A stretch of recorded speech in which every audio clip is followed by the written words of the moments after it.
Welcome, everyone. I'm Damon Bruce, and this is the NBA on 2K. What a night here in D.C. The view from above, capturing the Capitol building and beyond the Washington Monument.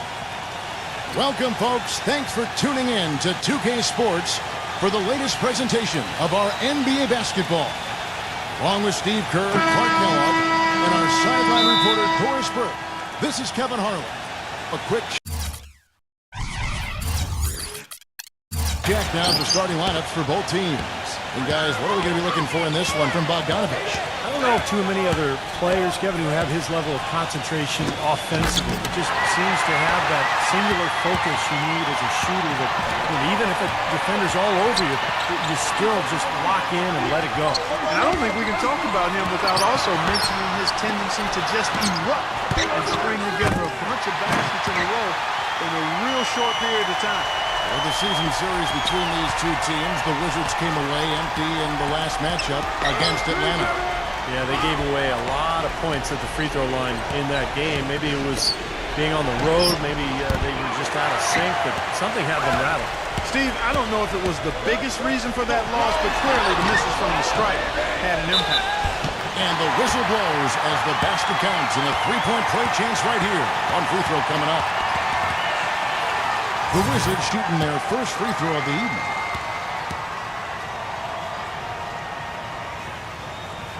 Free throw drops for Green. For the Washington Wizards, they won their last contest, that game against Milwaukee.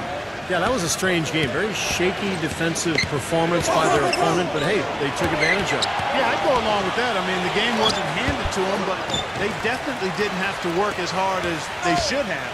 Now, here's Green, following the shot by Chris Paul.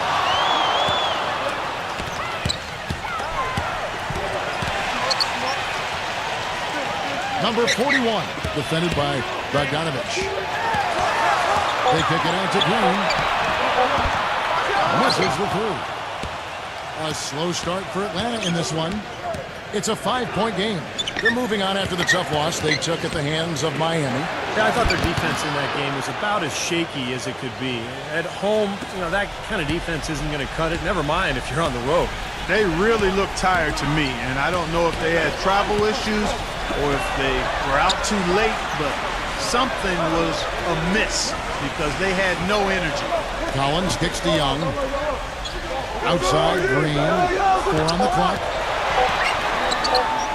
Shoots from the elbow. Can't hit.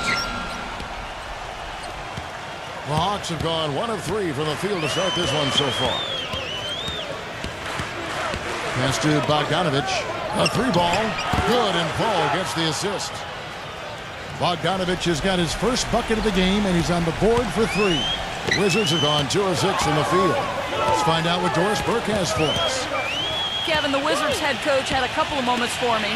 Though they lost the first meeting against this team this year, coach isn't worried about what they can do on the offensive side of things, saying, we dropped the first one, but I still think we can put up a lot of points on this team and get a win. We just need to make sure the ball is moving. Not as easy as it sounds, though, always, guys. Appreciate the report, Doris. So, Steve and Clark, how does their offensive strategy fit into this matchup? Well, I think they want to dictate the tempo, and that means really attacking the defense, getting out and running, and moving the ball efficiently. And with their style of play, Steve, the offense they run, I expect this game to be played on their terms. They're going to assert themselves and play it their way. Boy, extremely opportunistic defense leading to those points there. That dunk, Clark, coming within seconds of the steal. Love the way they convert from defense to offense. But that's what happens when you get all 5 guys on a string defensively ready to react and make a play. Wizards trail by 3. There's a screen. The drive by Green. Young against Paul. It's off his foot. And it's whistled a kick.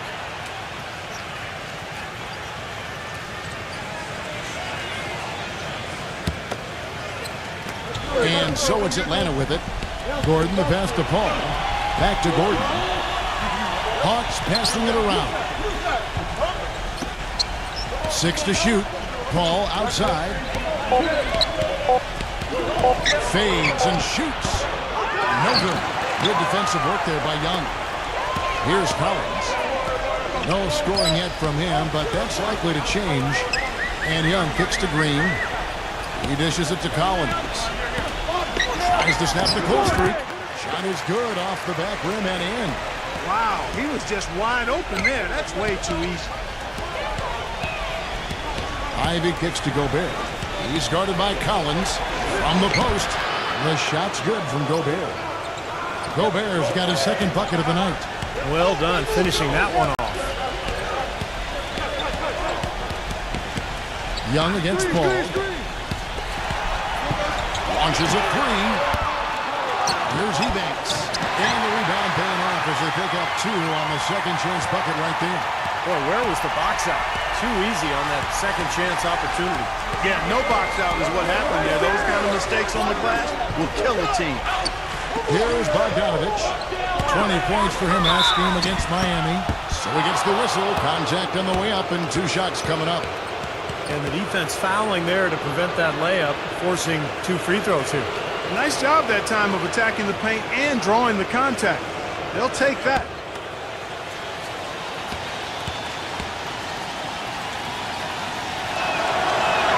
The first one falls.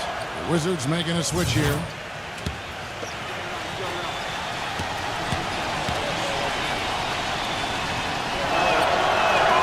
Both free throws good from Gobert.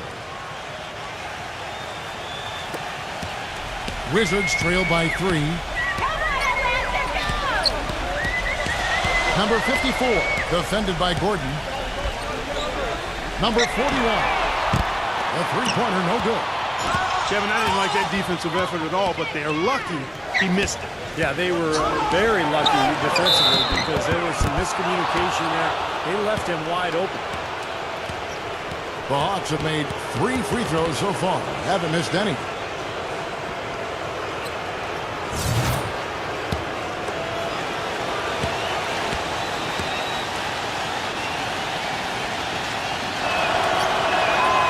That one is off.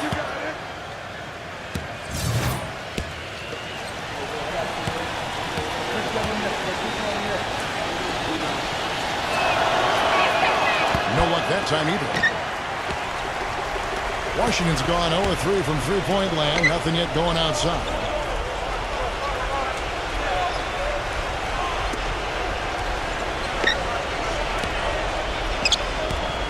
The dish to Collins. Rebounded by the Hawks. Well, he had to fade away there. The defense was all over him, and he got it off. Just couldn't get it to go. No one near him. No good. I thought he'd make that one. And that's his range, and the defense nowhere to be seen. Green with the ball. Now defended by Ivy. It's Young on the wing. Back to Green. Number 54. And it's all evened up. You know, what an advantage he brings to this offense. Like, I mean, being able to drain the 3-ball, that really can spread a defense and extend the defense as well. And now the first timeout called here for the Hawks. Boy, he wants to get everybody on the same wavelength, that's for sure. And he may change up some things here as well. Looks to me like he saw something that wasn't on the plan and picked now as the time to address it. I don't have a problem with that.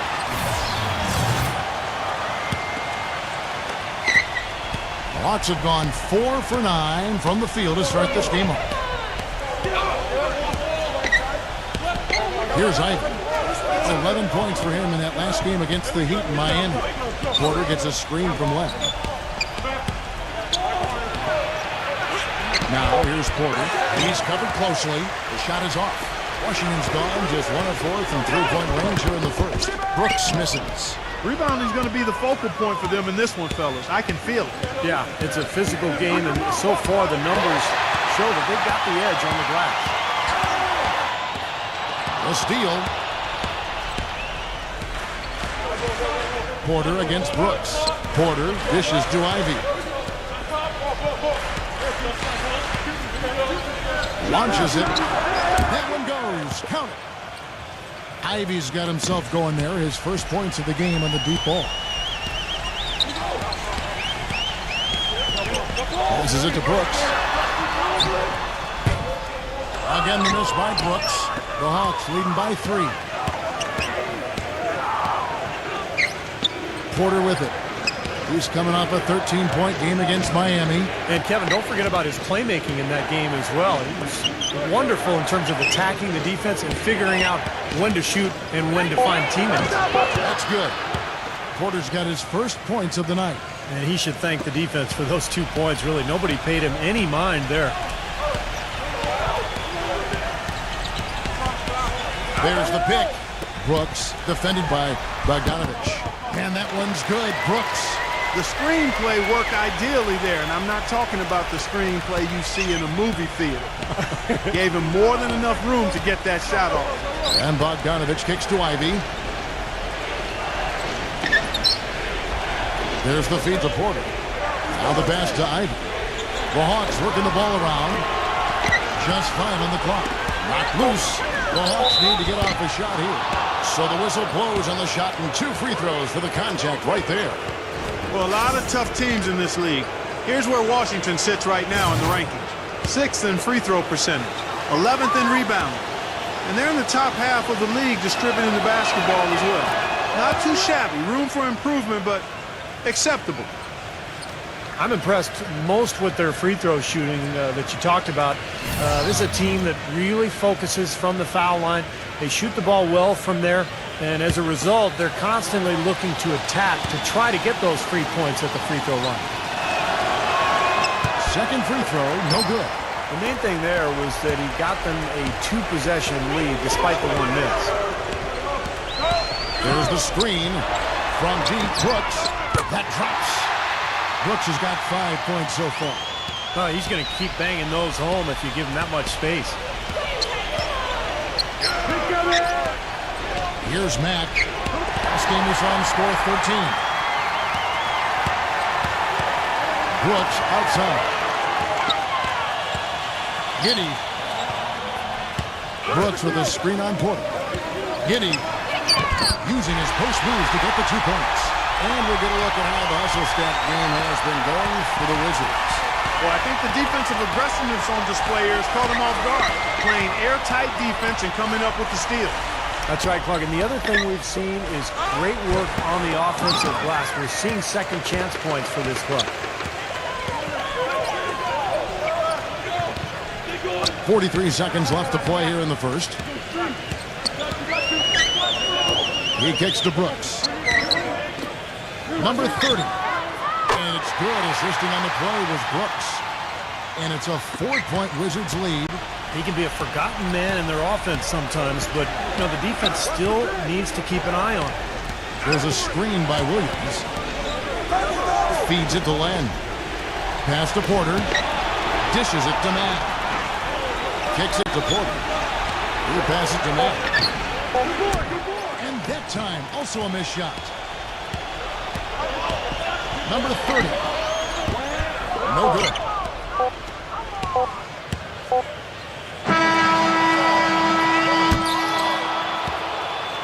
And that does it for the first quarter.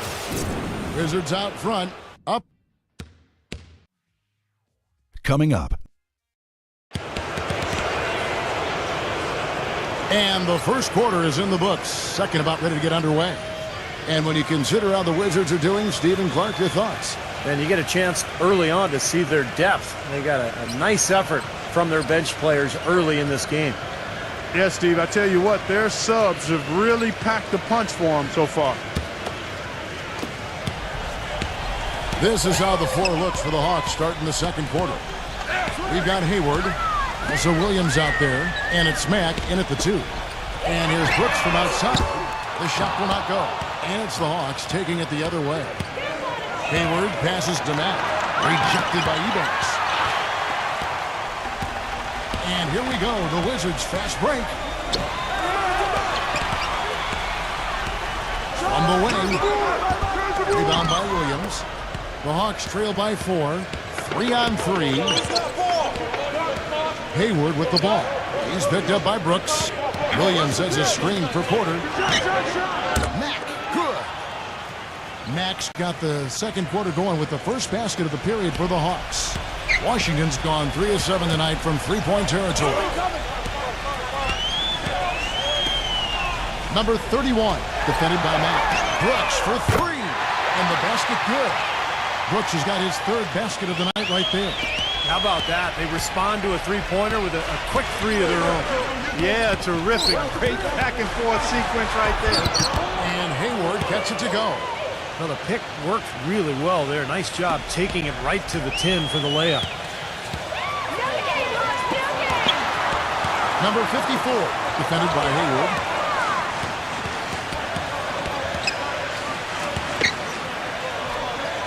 Number 31. And the Wizards hit again from deep. They're going back to the three-point shot over and over and over. That was the 9th straight point from behind the arc, Clark. It feels like they're finding the holes in this defense. Wizards leading by 5.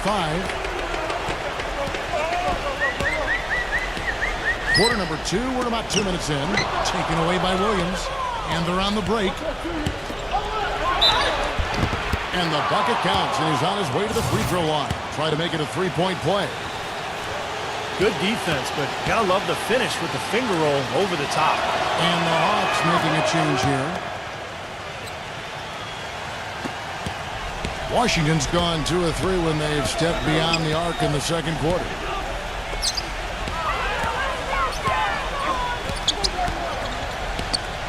Back to Green.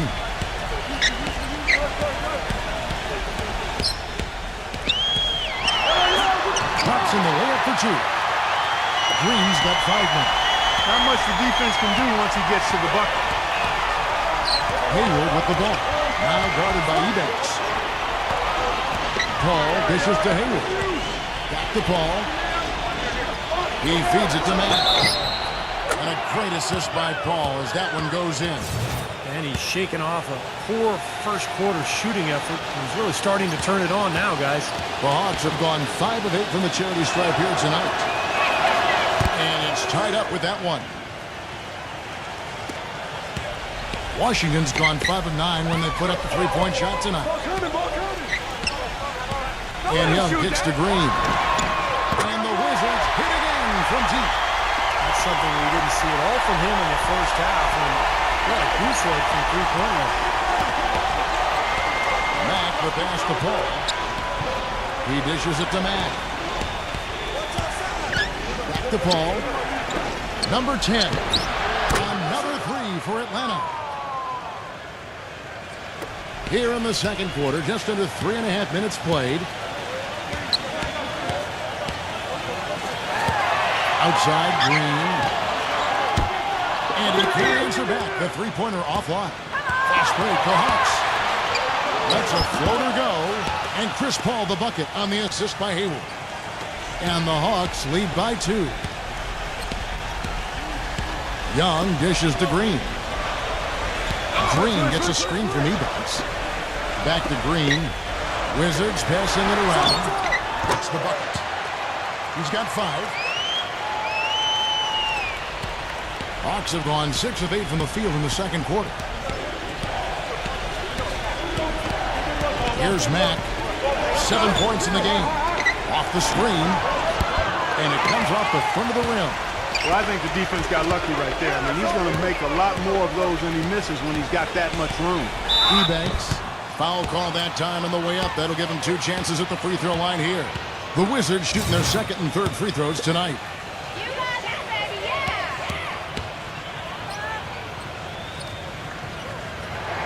First one falls for him.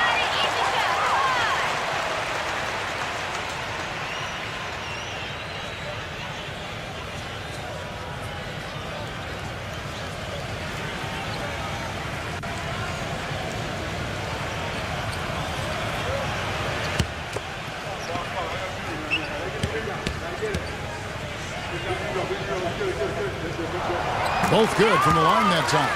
We're seeing today what makes him one of the best free throw shooters among the league's big men. Beautiful stroke. Atlanta calls timeout.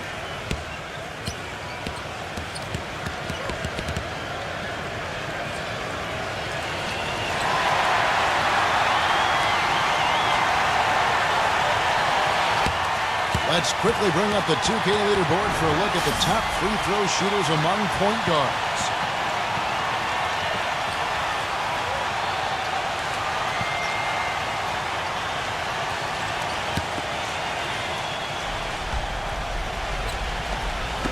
So it's Atlanta now. Ball outside.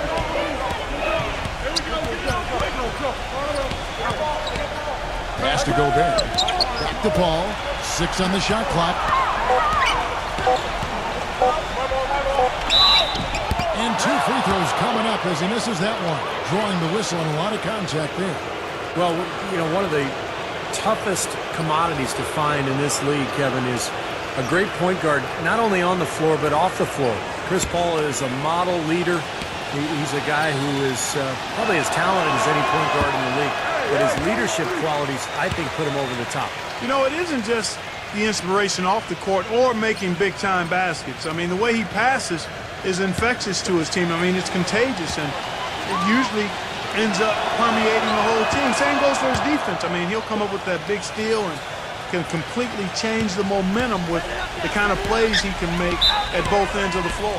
So timeout called here, but first for Washington.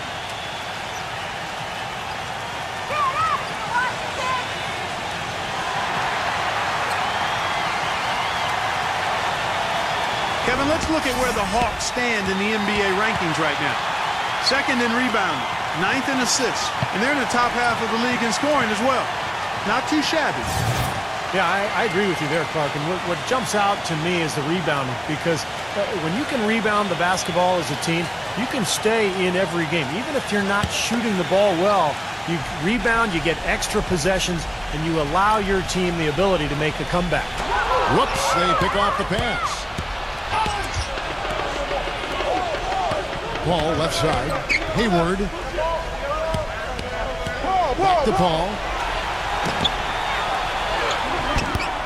Here's Gobert. He's guarded by Collins, and that one's good. Gobert's got his 3rd basket of the night. And guys, what do you think about the hustle stats here for the Hawks? Boy, their frenetic defense has really been impressive, putting a lot of pressure on ball handlers and turning them over. Something else they've done right so far from the get-go tonight is run. I mean, so much of their offense has come off the fast break. 5 to shoot. Here's Green. Soft touch off the glass. Green's got 10 points. Clark, a lot of give and take between these sides early. Kevin, how about 6 lead changes in this half already? Yeah, good one here, guys. This is going to be fun to watch. 2 evenly matched teams, both teams playing hard. There's the dish to Paul. Passes it to Gobert. Back to Paul.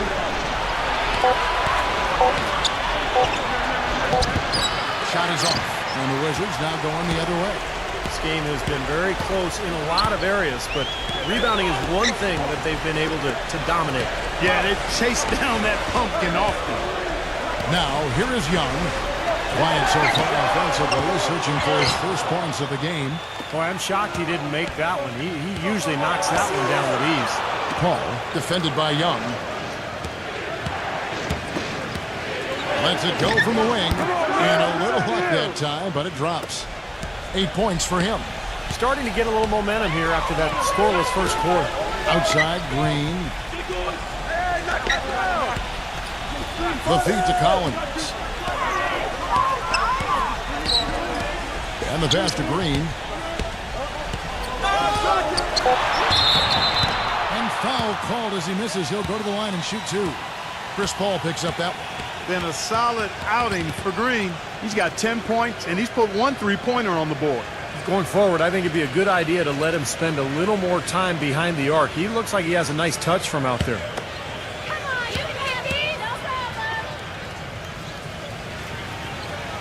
First free throw is good. And the Hawks making a change here.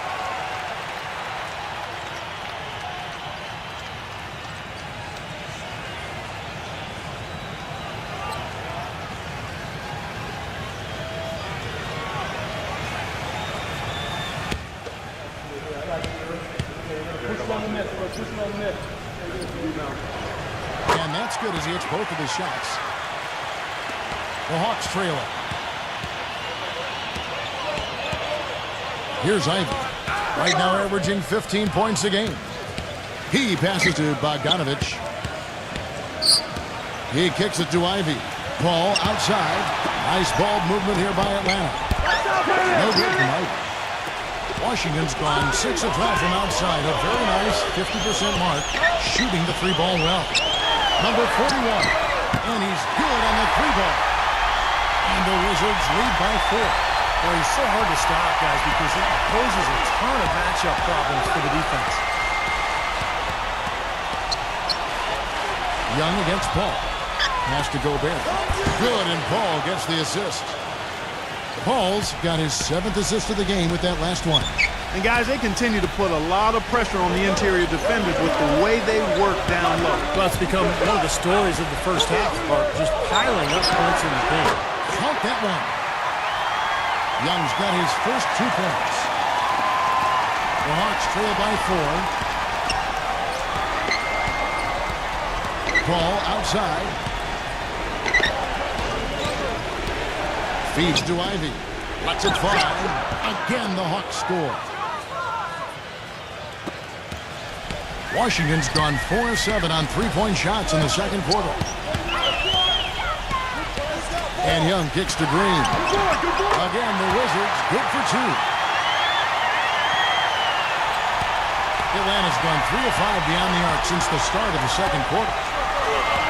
Ivy passes to Paul. Dishes it to Ivy. Back to Paul. Fires for 3. Rebound by the Wizards. Collins has got his 3rd rebound tonight. He's giving them little to nothing at the offensive end. I can't put it any other way. Green inside the 3-point line. That doesn't go either for Green. Great defense there. You really have to challenge him at that range. Here's Ivy. And there's the whistle. Fouled hard on the shot. He'll go to the line. It's getting late in the season. Let's now see the standings out east. Take a look at the Hawks. Right now, they're locked into 3rd place in the conference, looking to get a high seed for the playoffs. And, of course, the Washington Wizards. They're at the 10th position. You know, right now for the Wizards, they just haven't shown the kind of toughness and resilience I expected to see from them this year. Whenever they face some adversity, they haven't been able to fight through it. Which is really the difference between good teams and great teams, Clark. There's always going to be adversity for everybody. It's how you fight through it that really defines who you are as a team. Looking at who's out there now for the Hawks. Lang's checked in for Gobert, and Porter subbed in for Chris Paul. Number 30 on the 3 off target. Atlanta's gone to the 3-pointer 11 times tonight and nailed 5 of them. Porter kicks to Ivy. Outside Gordon. He feeds it to Ivy. It's good from long range. Ivy's got 7 points for the quarter. It has been nip and tuck through the first half. No kidding. I mean, neither team has been able to hold the lead for any length of time, guys. Steve, so close. Well, such a seesaw affair back and forth. I mean, this has been an unbelievable game to watch. And here's Young from the arc. That's good. Young's got 5 now. Now Porter kicks it to Ivy. Takes the 3. No good. Second quarter ends in a tight one. Wizards lead by 2. And we'll have the start of the second half when we come back after the break. But right now, let's go over to Damon Bruce with the Sprint Halftime Show. Now, presented by Sprint. And it'll be the Cleveland. The Sprint Halftime Report, presented by Sprint. The third quarter now beginning. Both sides looking to pull away in the last half of the game. It's been a clinic from Green. I know we've said this many times before, but I'll say it again. He had a great first half, just an explosive offensive display there. At the end of the day, I wouldn't be surprised if we're talking about what a great second half he had. He can usually keep it going for all 4 quarters. All fueled up and ready to go. Let's reset the lineups courtesy of Gatorade for the second half of basketball. So the Wizards 5 right now. They've got Collins. Young is out there with Green, and it's Ebanks in at the 4 spot. Now Green following Chris Paul's 3-point attempt. Young, good look. Here is Ebanks, defended by Gordon, and it's blocked by Gordon. Alonzo looks like the Wizards will retain possession here. You know, stretching back to the break, here's how the Wizards have performed. 2nd in rebounding, 5th in steals. And as far as block shots go, not a strong suit for this team. only top 20 in the league. They really don't do a good job of defending the paint. Yeah, I agree with you there, Clark. And what jumps out to me is the rebounding, because when you can rebound the basketball as a team, you can stay in every game. Even if you're not shooting the ball well, you rebound, you get extra possessions, and you allow your team the ability to make a comeback. The Wizards have gone 0-4 from the field in the second half, yet to find the mark. Here's Green. And he was fouled on the way up. 2 free throws now for him. Well, this is the time of year you want to get on a roll, and that's what this crew has done. They're the hottest shooting 2 guards in the NBA since the All-Star break. He's made all 3 of his free throws so far.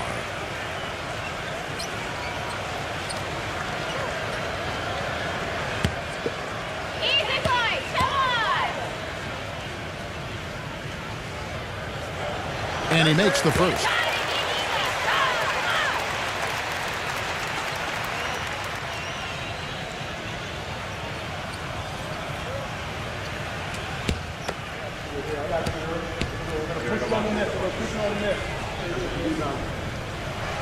And he makes both free throws.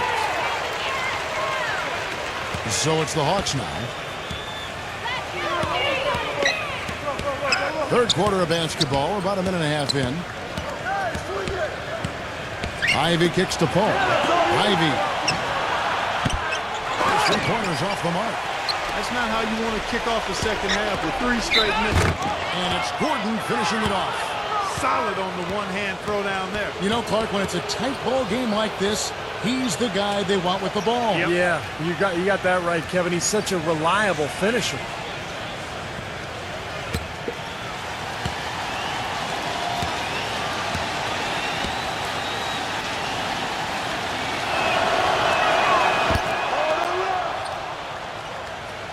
Here's Young. He's got 5. Here's the screen.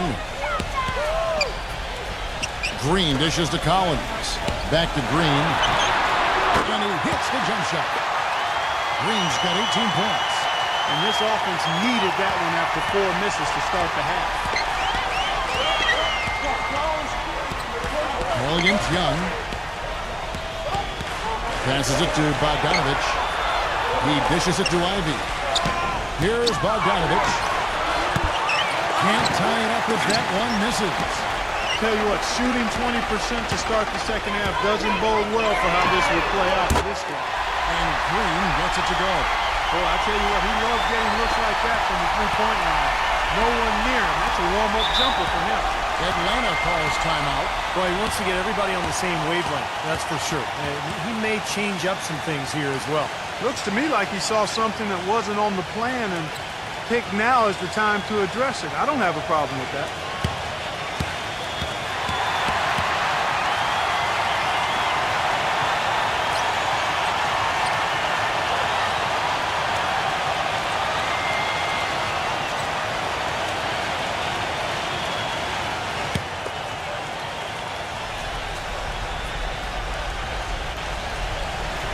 A touch over 2.5 minutes of basketball played here in the third quarter.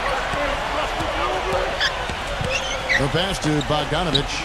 Lets it go. And once again off the mark by Atlanta. Wizards leading by 6. Outside, Green. And the Wizards getting another bucket right there. Atlanta's gotten off to a very slow start from 3-point range in the second half. They're 0 for 4. There's the dish to Ivy. Gordon with a screen on Green. Ivy passes to Bogdanovich. And out of bounds as the Wizards gain possession. The Wizards making a switch here.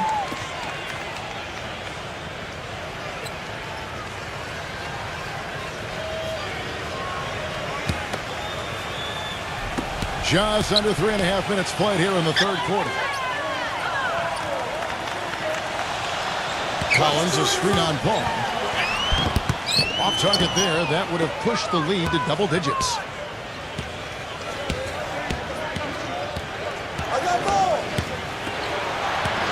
Paul left side. And they get it. Rejected by Eubanks. And it's going to be out of bounds. The Hawks will retain possession. And the Hawks making a change here. Williams is checked in.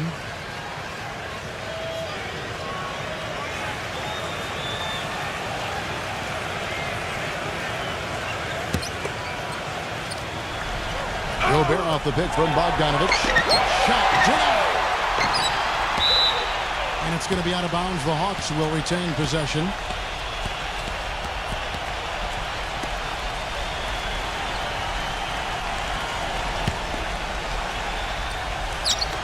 Tries again. He just hasn't looked right to me. A bit out of sorts, if you will. Something's off with his mechanics, at least as I look at it. The basket counts and one. He'll go to the line with a chance to make it a three-point play. I don't think they can ask much more of him than what he's done this quarter. And some stats here, guys. The scoring breakdown for the Wizards. These long-range shots look like layups out there, guys. Something that also stands out tonight is the number of assists they have. I mean, that's a mark of a good club. Free throw drops for Green. The Hawks trail by 11. Clark, they've been looking out of sync offensively. You know what? A basket here would do a lot for their confidence. Time called here. The Hawks decide to talk it over. Well, he's got to be disappointed with his team's play over the course of this run. And, thus the timeout. You got to talk things over, try to get back into the game. Something has to change for them as they haven't looked good at all during this run. So a timeout is appropriate here.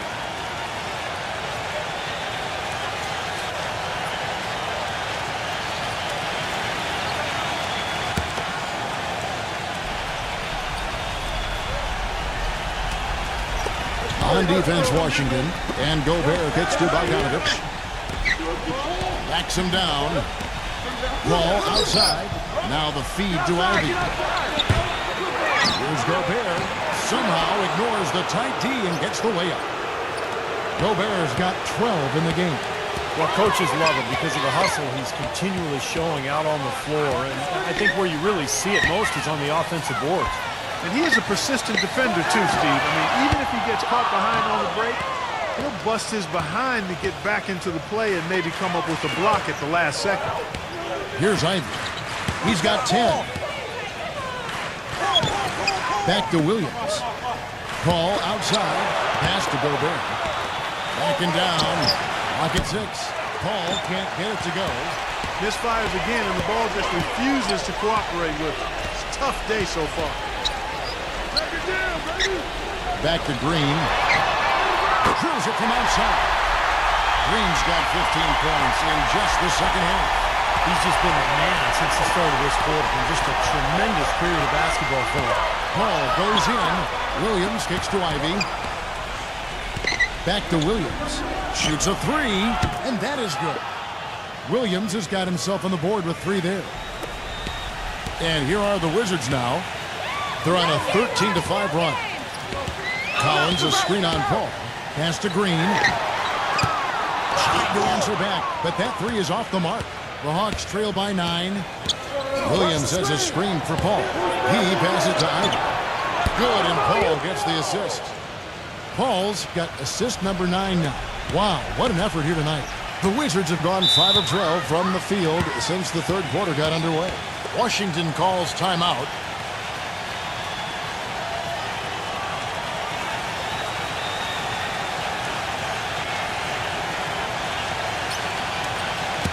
Let's highlight the shooting guard position now and see which among them have averaged the most points in the second half of the season. Gordon's checked in for Gobert.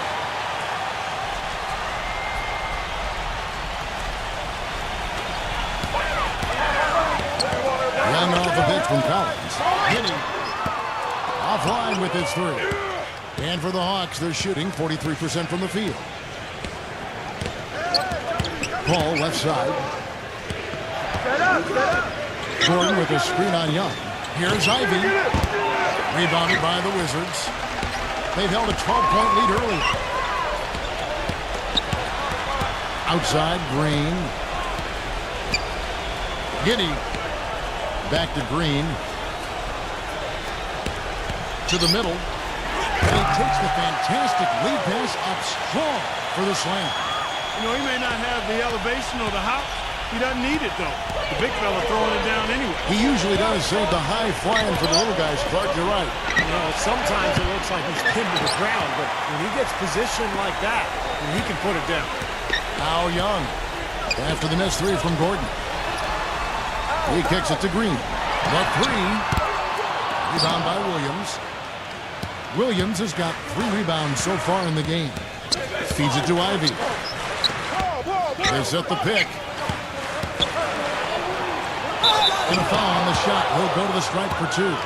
Well, Atlanta, since the All-Star break, we get a look at the numbers they've put up here. 4th in free throw percentage, 9th in steals. And then the top half of the league in getting high percentage shots as well. Not too shabby. Yeah, you look at the free throw shooting, Clark. It's very impressive. They've been in the top 5, as you talked about, and it's a result of a lot of effort, a lot of concentration. And when you shoot them that well, then you gain confidence and you really start attacking the rim because you want to go to the free throw line to shoot. And the Hawks making a change here. Gobert's checked in. And Washington has possession. They lead by 7. Giddey.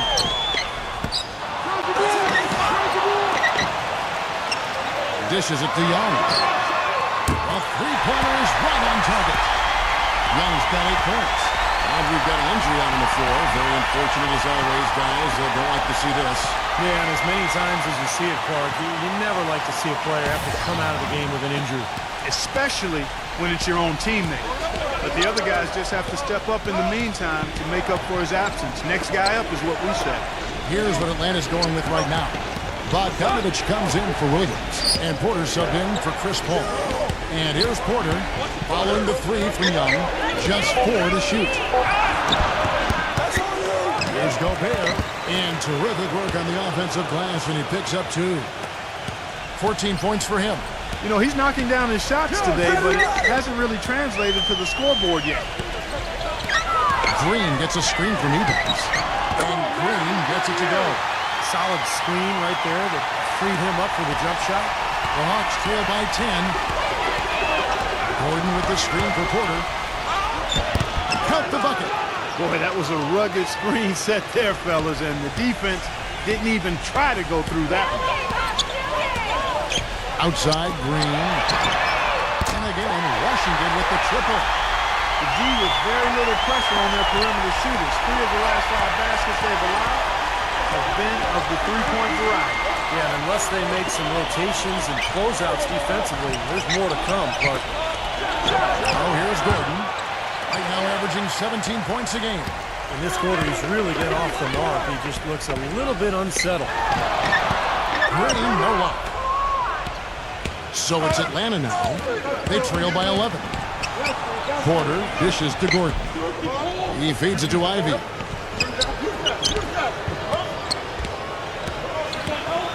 Kicks to Porter. Pass to Ivy. This one for 3. But they recover it.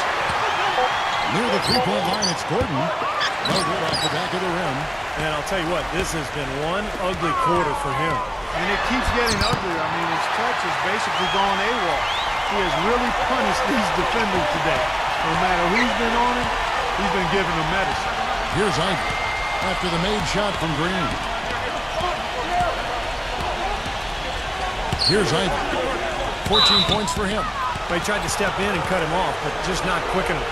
And we have the benefit of replay, but I think they got that one right, which is the case most times, even though fans don't think so.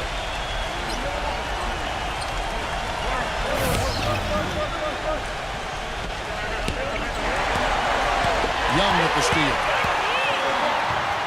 Banked in off the glass. Young's got 10 points in the game. I'll tell you what, the defenders didn't even get a sniff of him on that move to the hoop. Porter passes to Gobert. Uses the glass to finish the layup. Boy, I tell you what, he's having one of those days where if he takes it, he makes it. And as we end the third quarter, a double-digit deficit. Next Tuesday. Welcome back as we get ready to start the fourth quarter. Not exactly a nail-biter here, but you never know. And so in the game for the Hawks, we got Hayward. Porter is out there with Williams. And it's Gordon in at the power forward. Porter kicks to Williams. And he's going up to the alley-oop. And then Gordon with the dunk. Maybe that'll ignite him. I mean, impossible not to get pumped up after that. At least I think that would be the case. Well, you could see the immediate reaction of the guys on the bench. They are. Look at them. They are pumped up. Yeah, they're geek. That's what those alley-oops do, though. Chris Paul, he's checked in for Atlanta. The Hawks trail by 11.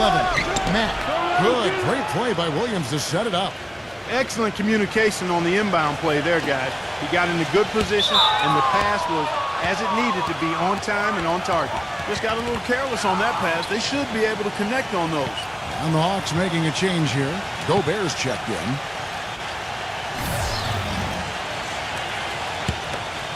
The Hawks shooting 43% from the floor.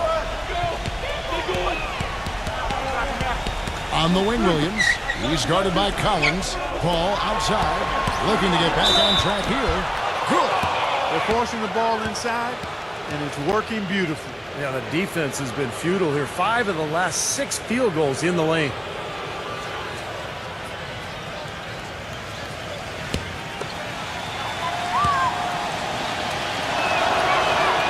That one misses for Paul. I'd love to see them impose their will a little bit more on the backboard. Usually that's a great way to take control of a game. Well, they haven't been able to do that yet, but it's something they're certainly capable of. That's good. They've gotten a bunch of good looks and have been absolutely lethal from behind the three-point line. Yeah, you got to get some bodies out there defensively, though. I mean, the things are way too easy out beyond the three-point arc. Here's Matt, and they come right back with their own three-pointer. Well, as for them being behind in this game, you certainly can't put any of it on his shoulders. He's been tremendous offensively. Giddey defended by Paul. Wizards passing it around. Trying to come right back with the 3 of his own, but it's no good. Hayward off the pick from Gobert. The timely screen gave him a step, and he took it all the way. Really not hard to see why they're giving up points on this run. I mean, they've just given them too many looks inside. Yeah, I mean, they're just getting pounded in there. The defense not offering much resistance. They've got to force the ball back out to the perimeter. This is incredible. It's been a three-point barrage since halftime. Yeah, whether by design or by accident, it has been impressive. Williams gets to Hayward. And lots of contact there. Missing the shot. He'll shoot 2.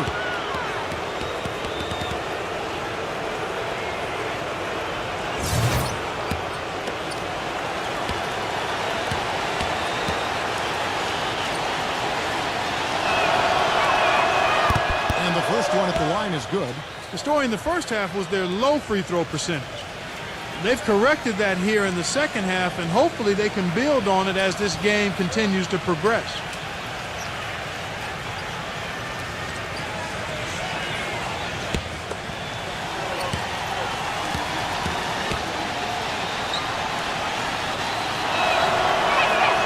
Hayward hits them both.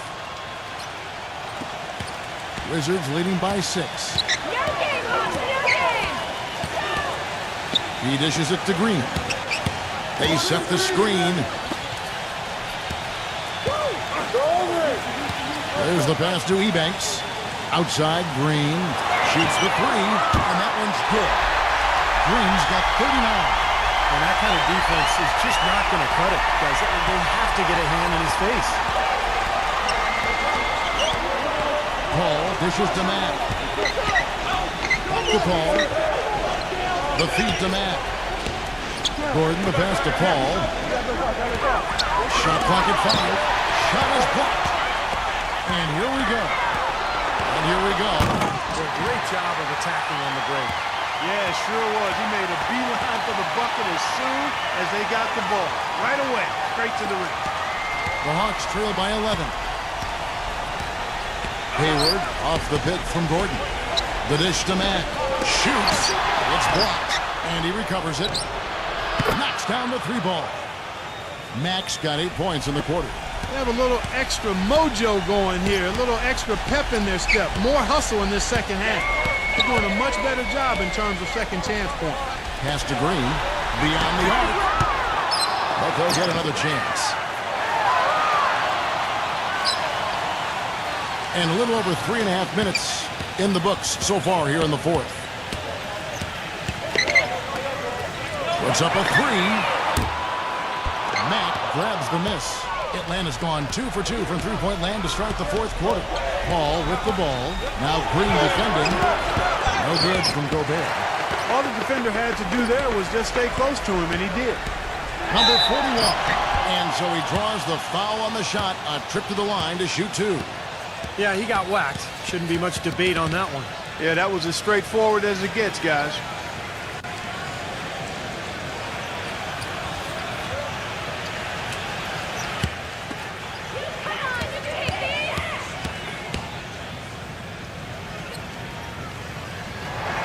And he knocks down the first one.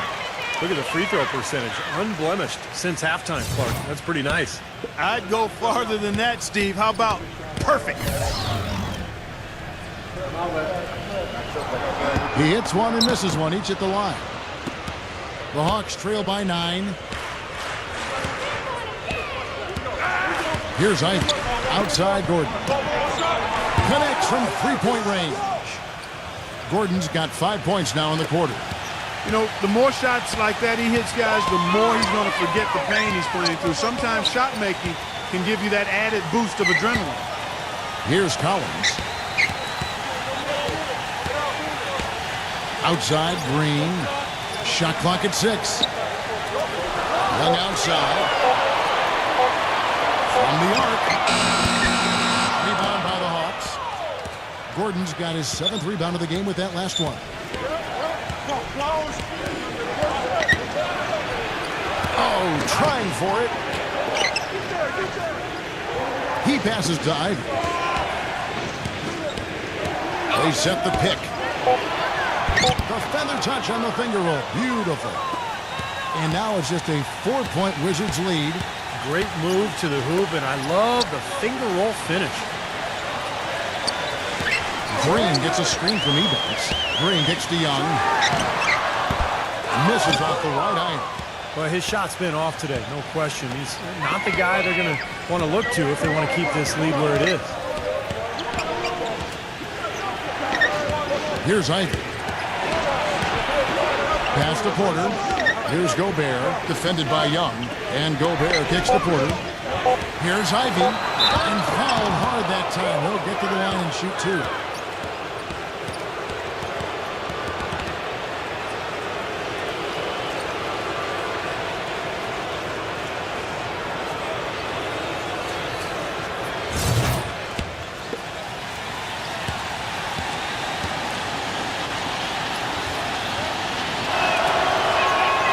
Free throw is good. This is what they need to do in the second half to come out with the win.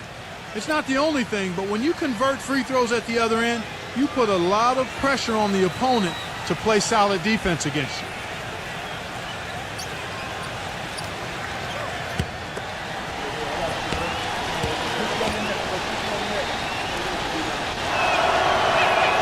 Both free throws good from Ivy.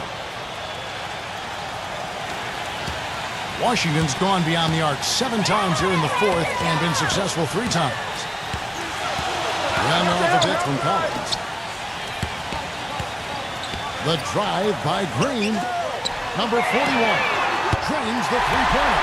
Kevin, he does a great job of moving without the ball. And he gets a lot of good looks because of that movement. And as long as his teammates are setting screens and looking for him, he can be lethal from the outside. And that is the key, Steve, but his release in those catch-and-shoot moments is also terrific. And the Hawks with possession here. Following the three-pointer by Washington. 5 on the clock.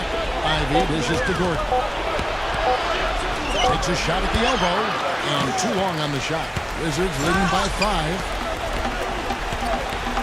Here's Young. It's rebounded by Gobert. Boy, he blew the easy 2 by profile. Trying to look good. That's a bad decision and poor execution. And he gets contact and the whistle on the shot. 2 shots coming up.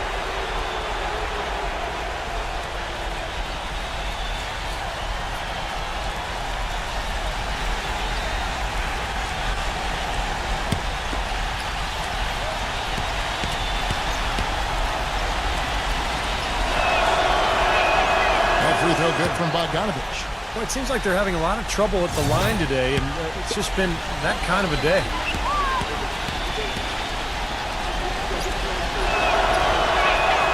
He's perfect from the line this time. Washington calls timeout. You know, all coaches hate defensively when you give up easy points in the paint. That's inexcusable. So that's the reason for this timeout here. I think it came down to the fact they were getting beat inside, and that's why the coach called timeout. They were not winning the battle inside. A moment to check in with Doris Burke. Doris? Well, over the break, I listened in on what the head coach for the Wizards was getting across in their huddle. He gave his guys the green light to keep firing from downtown, telling them, listen, I like the work you're doing out there. Keep finding those gaps on the perimeter. They're giving us open shots. The Hawks trail by 3. Porter passes to Ivy. Blanketed by the D. He fights to the rim for the layup. Ivy's got 10 points in just the second half. Young sets a screen for Green. Doubled by Ivy. Young from outside. Good. And the Wizards lead by 4. I think they're trying to go for the kill here. I mean, they're starting to take a lot more three-point shots than they had been before, looking to run away. Yeah, and that's fine as long as you're making them, but make sure you don't start launching bad shots. That's a problem. Atlanta calls timeout. You have to like what we're seeing from Green. He's been absolutely on fire from outside. They've got to get into his jersey, get up into him, force him to pass or drive. Chris Paul, he's checked in for Porter.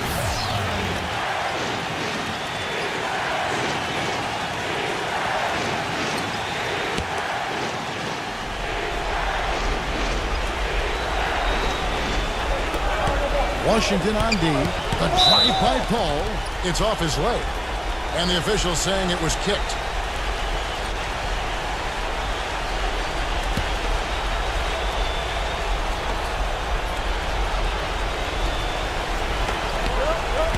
Ivy kicks to Paul. On the wing, Gordon. Come get it, come get it. Passes to Bogdanovich. A stupendous finish in traffic. Bogdanovich has got 4 points this quarter. Those defenders look like they're out of gas. I mean, they're getting pushed around on the low block. Well, their energy is lacking. They've got to start playing harder and battle down in the paint. Again, Young missing. And it seems like nothing is falling for him this quarter. He's really out of his rhythm. Paul kicks to Ivy. Off the ball. Nice ball movement here by Atlanta. And it's rejected. Gordon dishes to Ivy. 6 to shoot. And the basket by Gordon. We've seen a noticeable improvement out of him since halftime.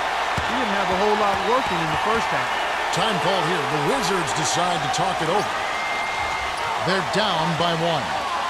There's 1:38 left in the fourth quarter.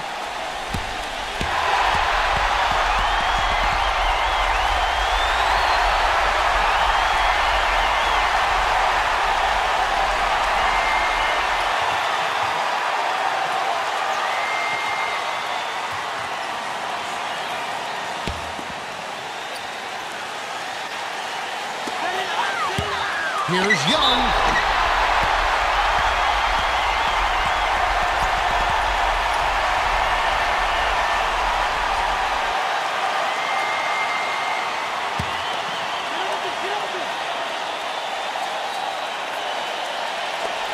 .135 left here in the fourth quarter.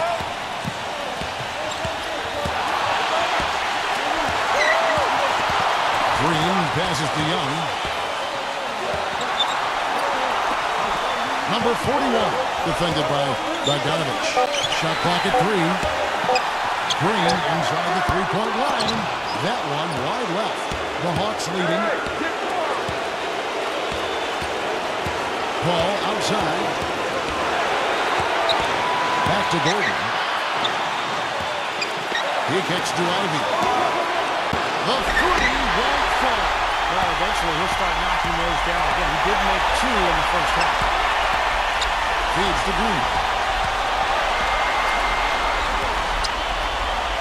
44 seconds left in the fourth quarter. Here's Ebanks. And so he earns a trip to the line. Official saw the contact and he'll shoot 2. Well, they did have a foul to give, but they couldn't get it done before the shot attempt. Yeah, you really want to try to foul in that situation before he gets into the shooting motion, and it just didn't work out that time.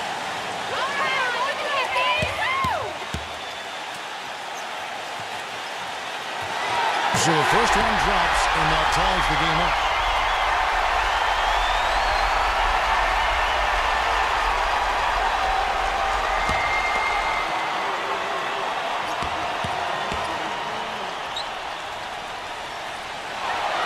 And so he's good on both free throws, and that gives them the lead.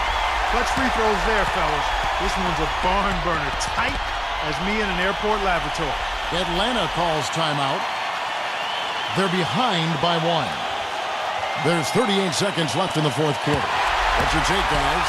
I think it's a no-brainer here. You got to go 2 for 1 to maximize the clock. I agree. So important, Clark, about clock management. And you've got a good opportunity here, so they want to take a quality shot and then get another possession.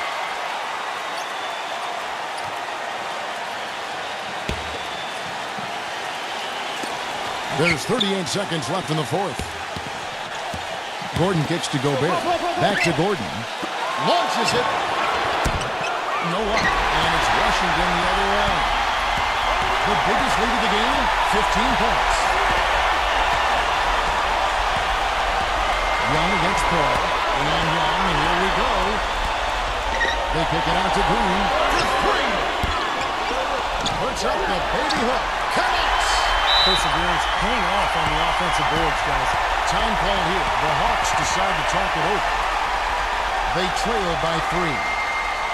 9 seconds left in the fourth quarter of this one.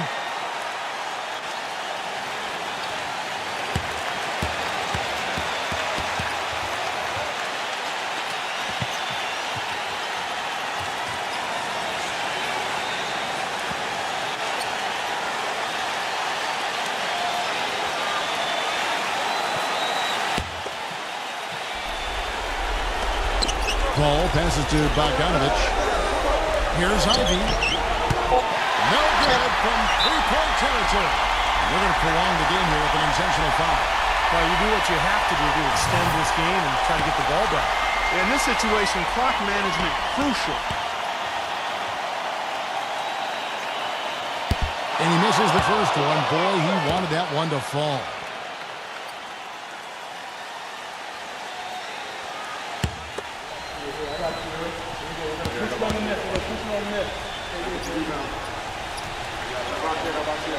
He's able to hit the second one, and that gives them a 4-point cushion. No good. And so it's Washington who's straight by with the win. Well, they don't get much more exciting than that, Clark. They sure don't. And when it was gut check time, this team kept their composure, kept their emotions in check, and got it done. And now for Clark Kellogg, Steve Kerr, and Doris Burke, this is Kevin Harlan thanking you for joining us tonight in our presentation of NBA on 2K Sports. Now our Jordan Player of the Game.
Thanks so much for tuning into the NBA here on 2K Sports. It's Wednesday night basketball.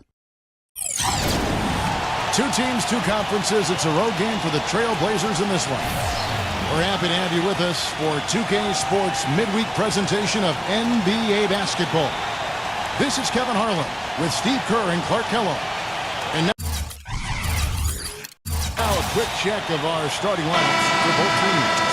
Hey guys, what are we going to be looking for in this one from McCollum? Well, Kevin, he's got such a great focus as a shooter. He's a very frustrating player to guard because unless you actually block his shot, you are not going to get in his head and affect him. Also, guys, so often we see him playing possum at the defensive end. And then all of a sudden he springs into action, picks off a pass, and ignites the fast break. Taking a look at Boston. Look at this team, third from last in the East, just not the way they had hoped this season would play out. Kevin, mentally they're in disarray. They're a frayed group right now. Since things went south for them, there's been a visible tightness. You can almost feel it that they've been playing with. No flow to their game, everything disjointed. They've not been able to play good basketball for any quality period of time. Yeah, I mean, we may see occasional flashes of brilliance from them, but that's it. They have not been able to put it together, and that's so important. The NBA game is such a long one. You've got to be very, very disciplined with your execution, and they are not right now.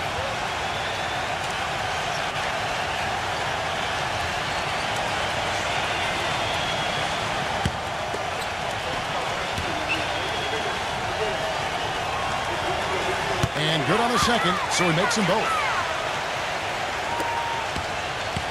Well, it was the Boston Celtics, their last game a loss to the Cavaliers in Cleveland. They had major problems at the charity stripe in that game. It was interesting. They just could not make free throws. Yeah, and that's frustrating to watch, especially on the road where your opportunities at the line tend to be a little more sparse than when you're at home.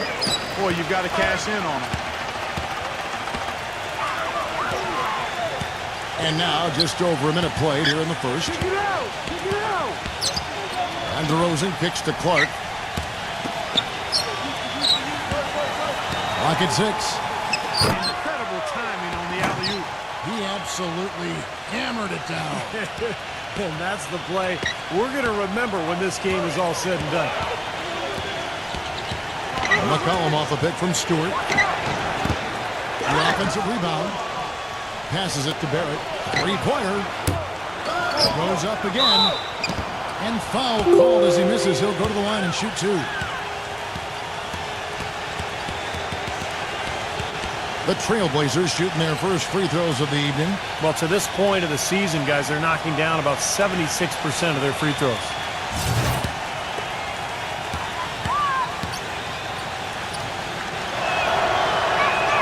First free throw is good.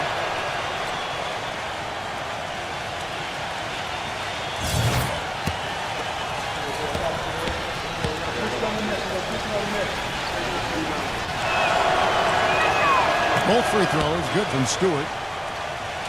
Here's DeRozan. His last outing with 20 points. And I think Doris Burke has something for us right now. Doris? Well, guys, the head coach for the Portland Trailblazers gave me just a couple of minutes. This is the first meeting between these two teams this year, but he knows the drill defensively. Keep them out of the lane. He said they're tough to deal with when you let them get to the rim. We've got to move our feet and do our best to deny that penetration. Kevin, easier said than done. And thanks for that story, Doris. No good from Barrett. In this quarter, he's really been off the mark. He just looks a little bit unsettled. They set the pick.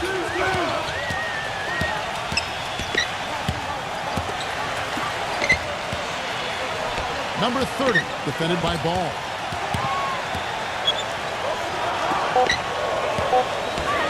Number 30. Can't get it to go. So the Trailblazers will take it the other way. This game coming after a loss against the Pistons. Yeah, they really struggled to put points on the board throughout that game, guys. In terms of their offense, nothing seemed to go right. And once they started spiraling downward, there was no getting out of it, Steve. And their scoring just went dry. The Trailblazers shooting their third and fourth free throw attempts of the game. And the first one at the line is good.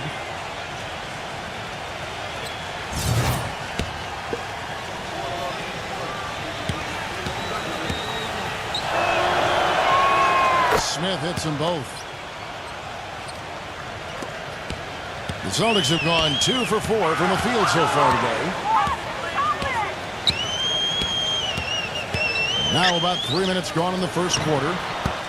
No good from Clark. There's no getting around the simple fact that that's a shot he has to knock down. Wasted no time on that one. Oh, no, he may have gotten injured right there. He's in a lot of pain. And you see a player have to come out of a game like this. I mean, you just hope for the best. That's exactly right. You do hope for the best. You cross your fingers, say a prayer, and hope it's nothing major. We'll see what the update is here shortly. Anthony's checked in for Portland. Takes the assist and lays it in.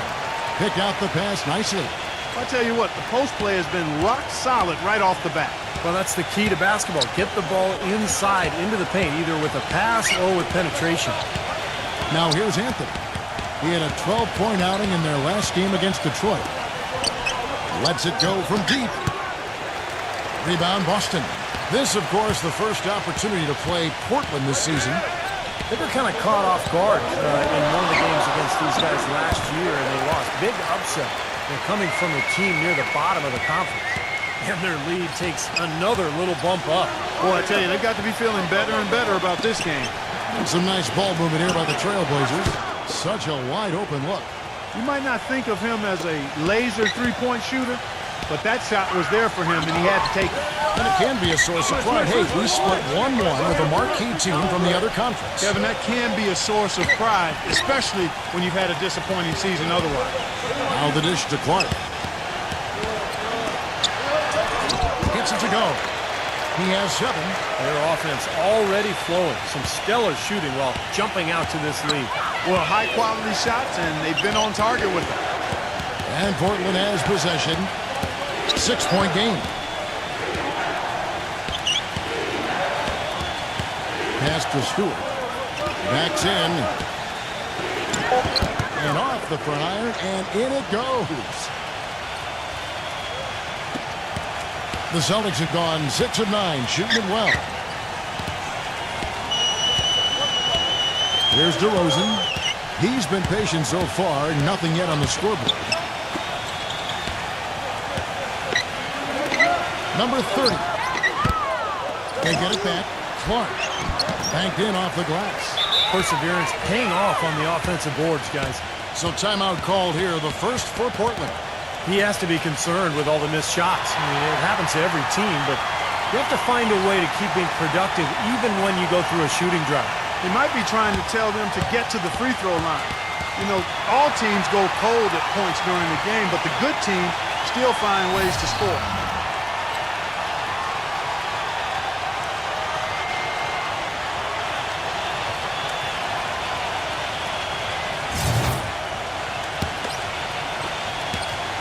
Trailblazers trail by 6.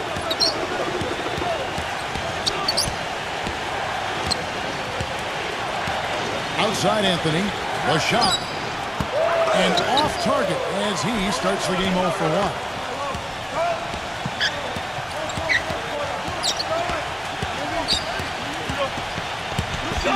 Barrett, DeRozan defending, gets the bucket. He has 5. Sloppy defense there. You can't let him get the ball in his hands down there. Well, when he does, that's an automatic bucket.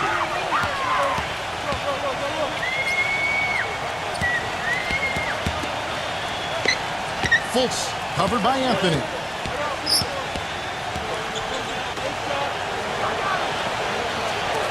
Time on the clock.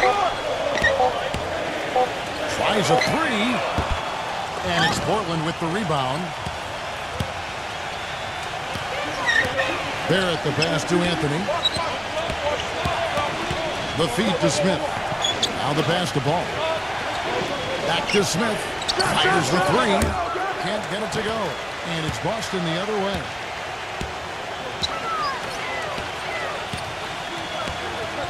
Pass to DeRozan. And the rejection by Smith. Barrett. DeRozan defending.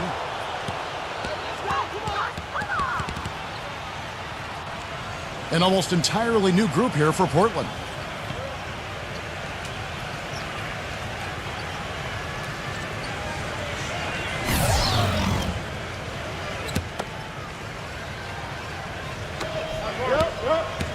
Anthony drives in. Pass to Frank.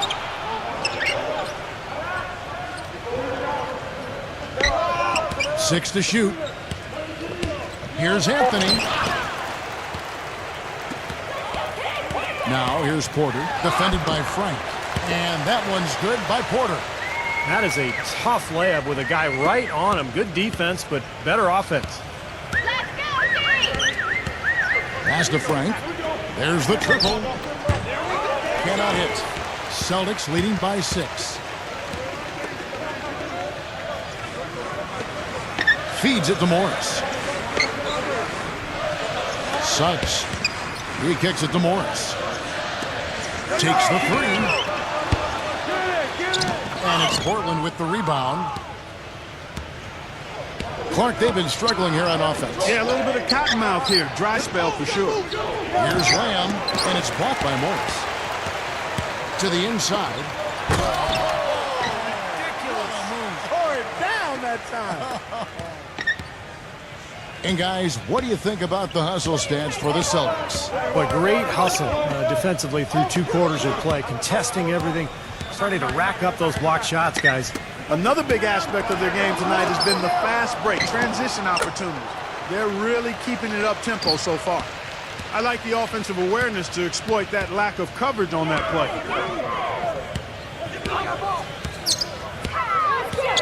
On the wing. And that one goes long. Trailblazers trail by 5. Anthony with the screen on Porter. 1:09 left in the first quarter.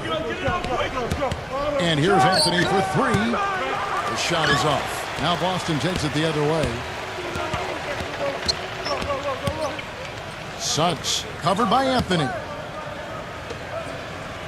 The Celtics working the ball around now. Here's Morris. And it's off from 3-point range. The Trailblazers shooting only 28% here in the first. A shoddy game offensively for them so far. Gets it to go. Boston's gone 1 of 5 from downtown in the first quarter. Points out there have been hard to come by.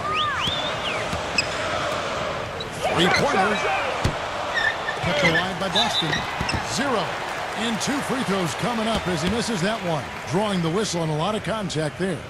And no question, he got bumped on that shot. Definitely no room for discussion on that one. The Celtics have gone 2 for 2 in the game at the line. First one falls for him. Mitchell, he's checked in for the Trailblazers.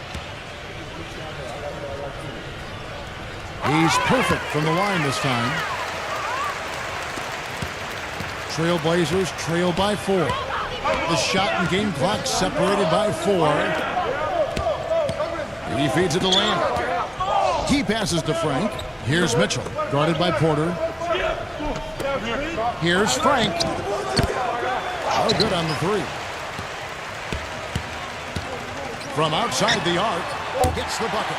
He's got 5.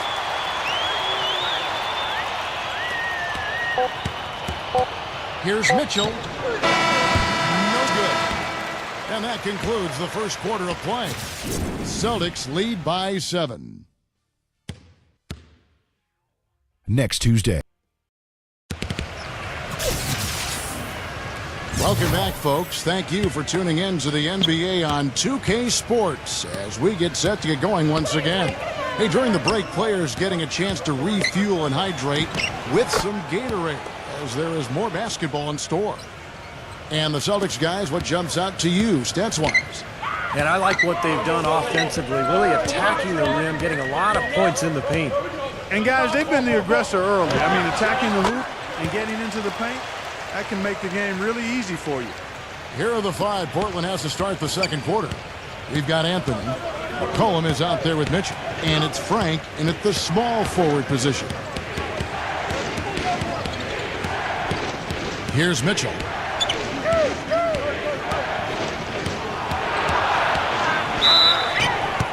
And fouled hard that time. He'll get to the line and shoot 2. Well, the focus on his defense mainly because he's outstanding. You try a crossover or a hesitation move on him, and you're likely to get your pocket picked. You got to be careful with the ball. And also, if you watch him on the defensive end, you can see how tough it is to screen him off the play. I mean, He goes through it, around it, or under. He finds a way to shake off screens. Stewart's checked in for Carmelo Anthony.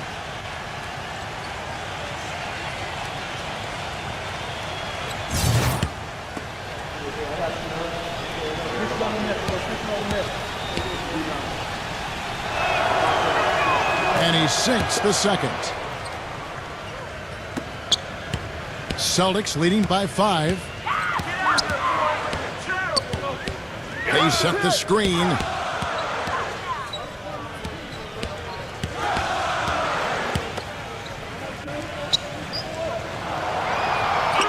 Just 5 to shoot. Number 40. And there are the Celtics with another basket. And that's why teams emphasize the use of screens and picks, just to get you some open looks like that one. Here's McCollum. Here's Mitchell. 3-pointers off the mark. A slight advantage for them in the rebound category. They've got to continue their work on the glass. Yeah, I agree with you, Steve. I mean, they're on the right side of the ledger, and that is all that matters to them right now with the lead they have.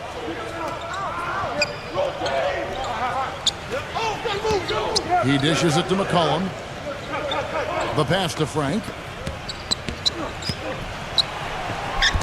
Rebound, Boston. Suggs, defended by McCollum. Suggs. It's rebounded by Stewart. That's his comfort zone, so defensively, really nice job challenging the shot. Pass to Mitchell. The tray. That one goes. Count it. Mitchell's got 7 points. Boy, he's really starting to get in the flow now. A nice groove. That's his second here in the quarter, after none in the first. Rebounded by McCollum. Even though he isn't having the best of game from the floor, it hasn't seemed to hurt him. Passes it to Frank for the 3. And the Trailblazers, another 3. A little confusion defensively. Yeah, you know what? He sent the D a little message with that 3. Suggs. And that one is stuffed right through. Some hang time on that rim puts a little whipped cream on that angel food cake there. It's a tight ball game, and those displays of strength, Clark, can get one team rolling. Agreed. Oh, boy. Whipped cream, cherry on top. It always comes back to dessert for Clark. Wide open, couldn't capitalize. When he's wide open like that, he'll rarely miss those. Unloads. Pass to Stewart. They get a hand on it. Dishes to McCollum. And some nice ball movement here by the Trailblazers. Over Fultz. Great touch on the 16-footer. McCollum's got his first 2 points. The Celtics have gone 3 of 7 shooting the ball here in the second quarter. Here's the screen. Here's Fultz. A picture-perfect screenplay, and the jumper's good. And the Celtics lead by 3.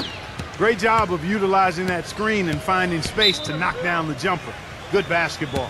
Now a timeout called by Portland. Well, they've really kind of struggled offensively here, so I think this timeout is for him to really draw something up, maybe get an easy 2 and get their confidence back. You know, sometimes an easy basket out of a break is just what you need to get things back on track. And coaches always have plays specifically for that situation, coming out of timeout for an opportunity to get a bucket. And it's Smith penetrating. Smooth as silk on the finger roll. Little touch of class there, guys. The end of that play with the finger roll. Suggs defended by Ball.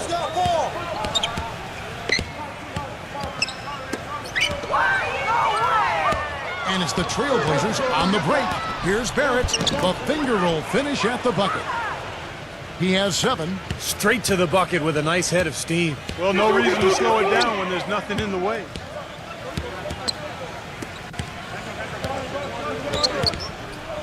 High post try. Rebound by Smith. Smith's got 3 rebounds now in this one. Here's McCollum. Offensive rebound. And they're going to count the bucket and send him to the line. It could be a 3-point play. Guys, he's actually indefatigable. He never gives in, never gives up on a play, and that's what it takes to be a great offensive rebounder. You've got to be relentless. And the Trailblazers making a change here. Carter's checked in. Celtics trail. The basketball from past the arc. Rebounded by the Celtics. Boy, that's a surprising miss right there. He usually feasts on those wide open opportunities. Here's DeRozan, and the rejection by Smith.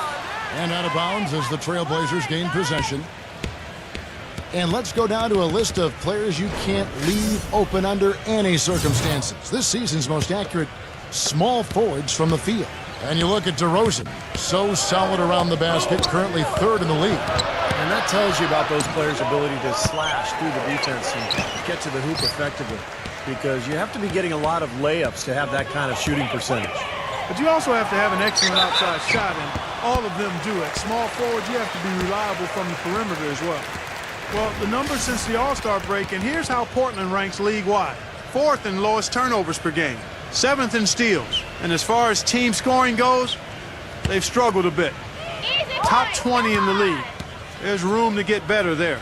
To me, offense is all about getting good shots, and you can't get good shots unless you're taking care of the ball. And Clark, you talked about those turnover numbers, the lack thereof. I mean, that's impressive. This is a very well-coached, disciplined team.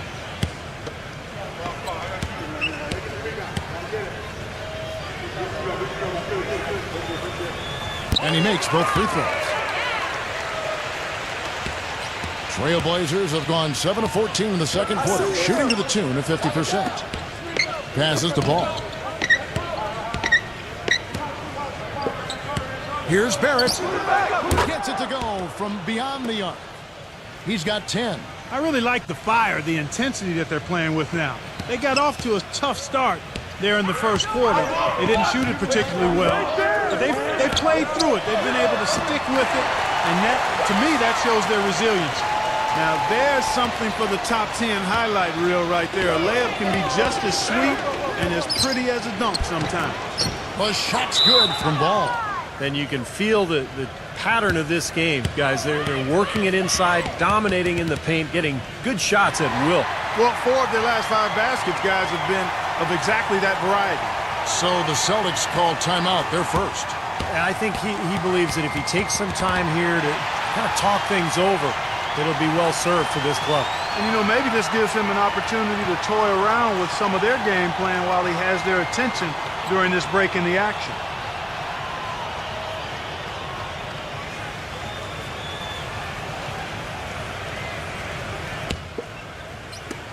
Celtics trail by 5. Now here's DeRozan, averaging 22 points a game. The high post shot, and it's Baston with another. Very well done. He is a confident, dynamic scorer. Portland's gotten fond of that three-point shot here in the second quarter. 4 of 9. There's the dish to Smith. Trailblazers moving the ball around. Here's Barrett. Loses his man off the screen and lays it up and in. He's got 12. They've got to continue to put pressure on the defense by probing inside. That's what's really working for them. And when you're doing the job they are inside, it takes pressure off the perimeter guys. It took him a little while to get into the flow of this game, but now he's definitely found his stride and rhythm.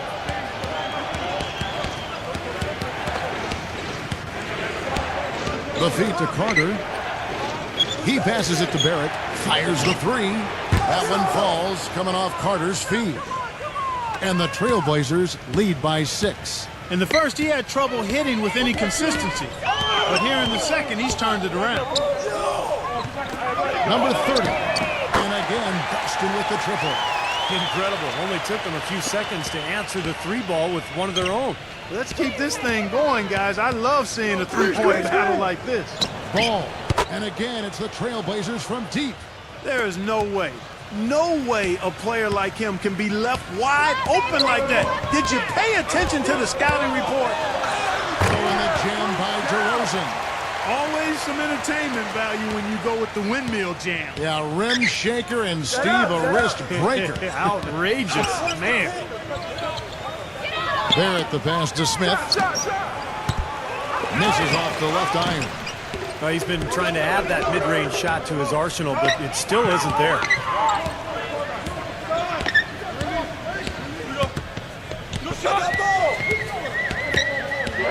There's 1:26 left here in the second. 6 on the shot clock. Number 30, defended by Ball. It's rebounded by Stewart. What was the defense doing there? I mean, he is not the guy to give an open look to, and yet they got away with it. That's a 2 from Smith. And it's Smith again missing. He is yet to get into the flow of this game.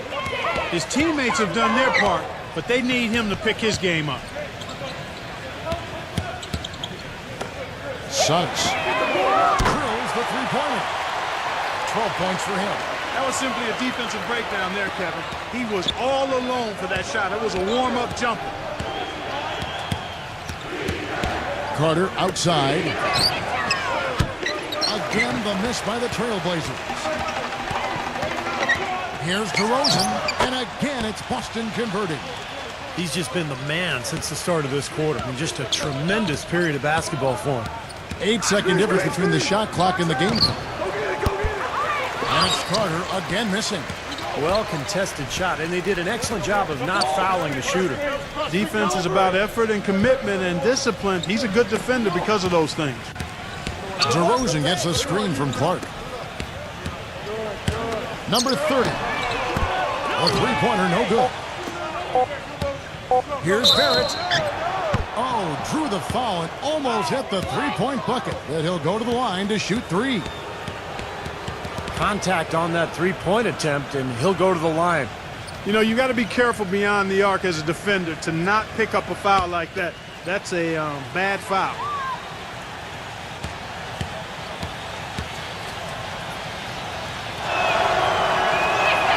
That free throw good from Barrett. And the Trailblazers making a change here.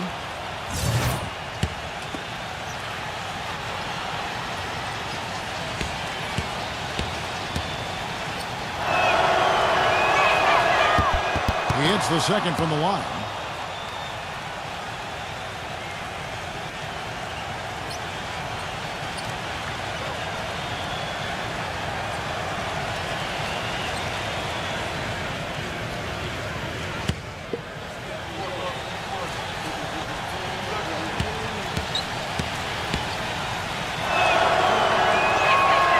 And he can't make it. 3 for 3.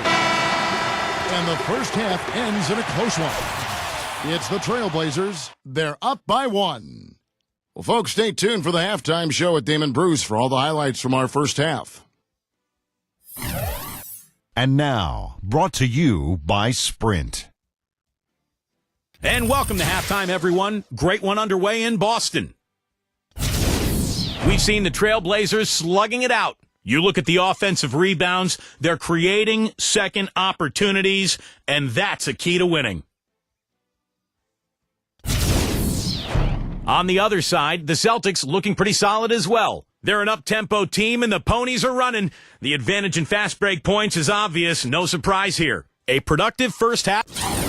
It'll be the Cleveland Cavaliers. The Sprint Halftime Report, presented by Sprint.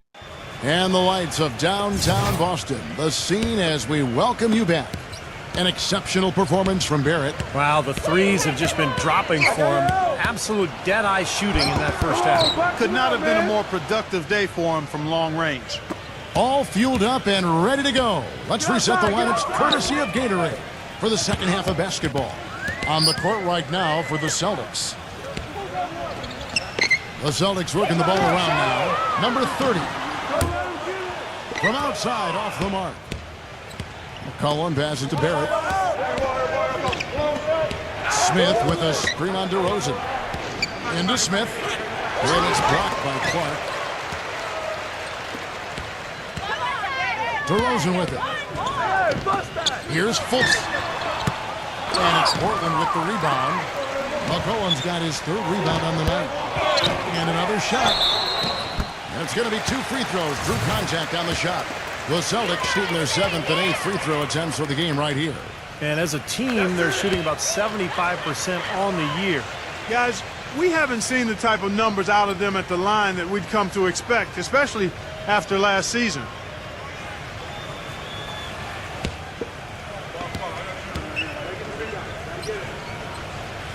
Good on both. Second half just getting started. About a minute played. Pass to Barrett. All alone. The rebound by the Celtics. Well, I tell you what, that's too good a look to pass up there. Even though it didn't go, that's one you got to take.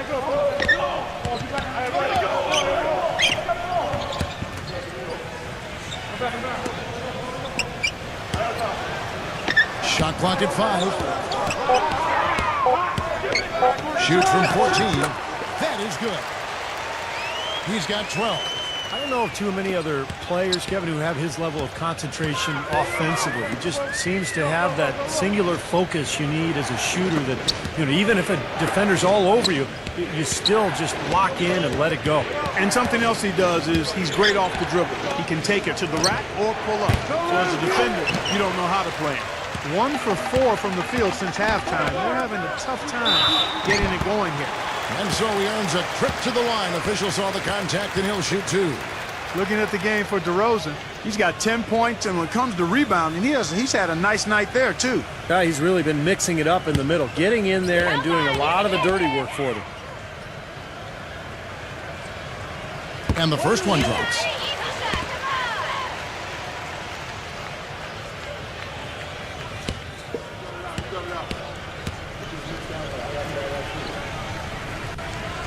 So he gets them both. Well, you kind of expect that from him. You pretty much know what the result's going to be when he goes to the line. Barrett, DeRozan defending. I got ball. Knocked away. And pushing it up, here's Boston. Number 30. And it's blocked by Barrett. Second half of play with just under 2.5 minutes gone. And that one's good. And that's now 6 points for C.J. McCollum. Feeds it to DeRozan. And he lobs it up toward the rim. And Clark slams it in. You can see the eye contact there. Gave a little nod and then burst to the rim for the alley-oop slam. No doubt, Clark. A pair of teammates with a terrific feel for each other out on the floor. And what a play to make in a close game. A potential momentum builder. Time called here. The Blazers decide to talk it over. Looks like he saw some things out there that needed adjusting and wants to talk it over a little bit with his club. I don't think you can ever go wrong burning a timeout if you see something you don't like and you need to talk about it.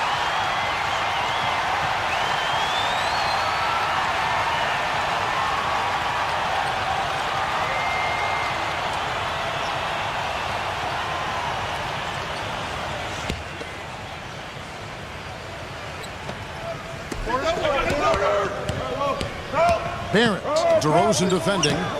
The shot's good from Ball. Of all the guys you want to leave open out on the perimeter, he is the absolute last guy on the list. Attention to detail. Know your personnel. And DeRozan, here we go. Expanding his range. No good. And it's Portland the other way. Barrett, DeRozan defending. Can't cash in from close range. Third quarter of basketball here, and just a little under 3.5 minutes gone by. There's a screen. Here's Foots, and it's blocked by Ball. And it's the Trailblazers on the break. He kicks to McCollum, and there's the pass to Ball. And some nice ball movement here by the Trailblazers. McCollum, DeRozan defending. Passes it to Ball. Shot clock at 6. Smith outside. And he nails the jumper. Smith's got 6. Now a timeout called by Boston. You have to like what we're seeing from Barrett.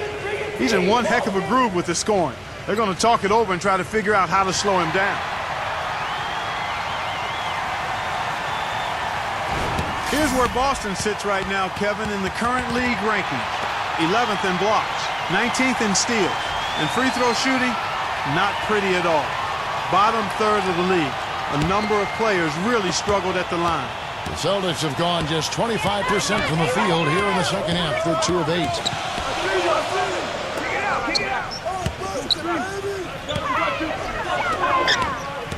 Mobley, defended by Stewart. He feeds it to Clark. And the layup falls. Clark's got 6 in the quarter. Portland's gone 1 of 2 from beyond the arc since coming out of the break.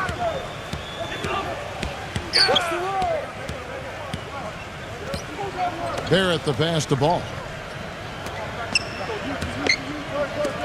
He passes to Barrett. 6 on the shot clock. Smith. And the Trailblazers getting another bucket right there. You know, their three-point shooting since halftime is about as good as you could possibly ask for, guys. Now's the time to put the pedal to the metal, boys. Keep firing those deep balls and build that lead up. Here's DeRozan, and he hits the jump shot. DeRozan's got 14 points for the game. Here's McCollum. 6 points for him. Pass to Barrett. Puts up a 3. And Boston with the rebound. Well, if this game comes down to the rebounding battle, they'll be the ones coming out on top. Yeah, they've been really strong in the paint, battling the glass. There's the pick. Here's DeRozan. Another miss by DeRozan. Yeah, no excuses there. Got a really good look at the basket after being freed up by the pick. We say it all the time. The execution was excellent. The result not as good, but good ball movement anyway. Now here's McCollum. DeRozan defending. 4 on the clock. Launches it, and that one's good. He's got 11. There's been a huge discrepancy between these teams in their effectiveness from the three-point line. Then you really notice it at that end of the floor where they continue to get open looks and knock them down.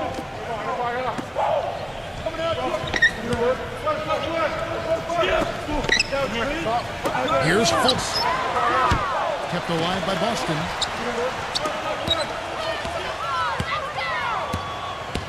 Here's Ball. And the shot is good. Now it's a 5-point Trailblazer lead. He shot the ball exceptionally well as they've built this lead for themselves here. Back to DeRozan.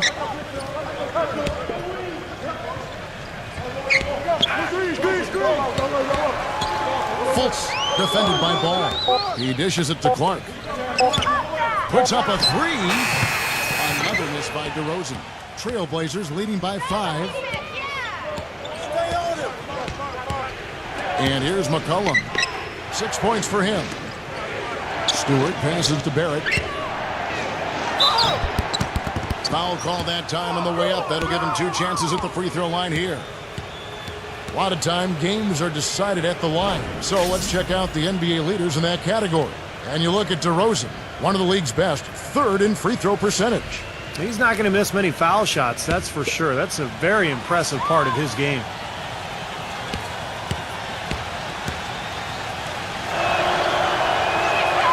That free throw good from Barrett. The Trailblazers making a switch here.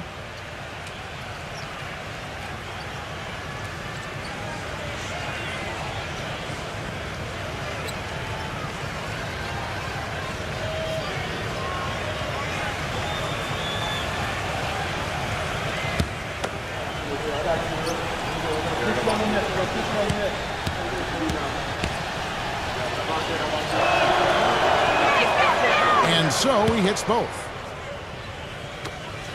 Celtics trail by 7. They set the pick. Back to Jones. And he goes up strong with one hand and flushes it down.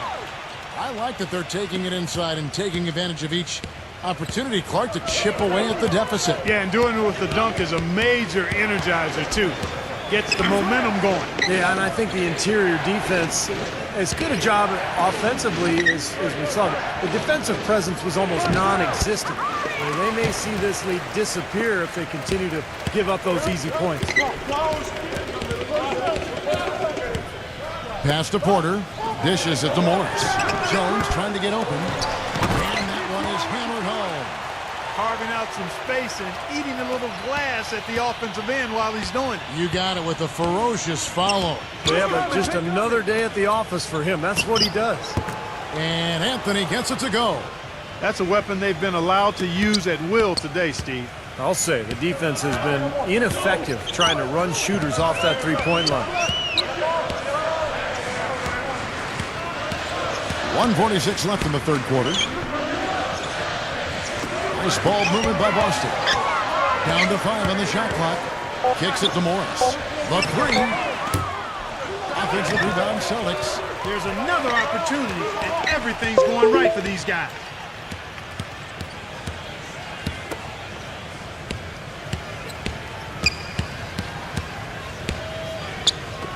Number 30. Sinks the triple. 15 points in the game. Yeah, and that's his first three of the half. There may be more in store. 1:06 left in the third quarter of the game. No good from Barrett. Now, he struggled a little bit in this second half, but remember, he hit 3 of those in the first half. Number 30, defended by Ball. The dish to Porter. To tie, and again, Boston with the triple. Boy, he found the perfect spot behind the arc there. Big gap in the defense. Back to Anthony. Good work defensively by Jones. Boy, you wonder what the score of this game would be if they weren't pulling down all these rebounds. Love what I'm seeing from them in the paint. He can't get anything to drop. And the way he's going, I'm not sure it's something he should try to shoot his way out of. No, that might only serve to make things worse, Steve. Sometimes the harder you try, the worse it gets. He has just disappeared this quarter, not making a mark at all offensively. And I'm sure he's ready to put this quarter behind him and quickly.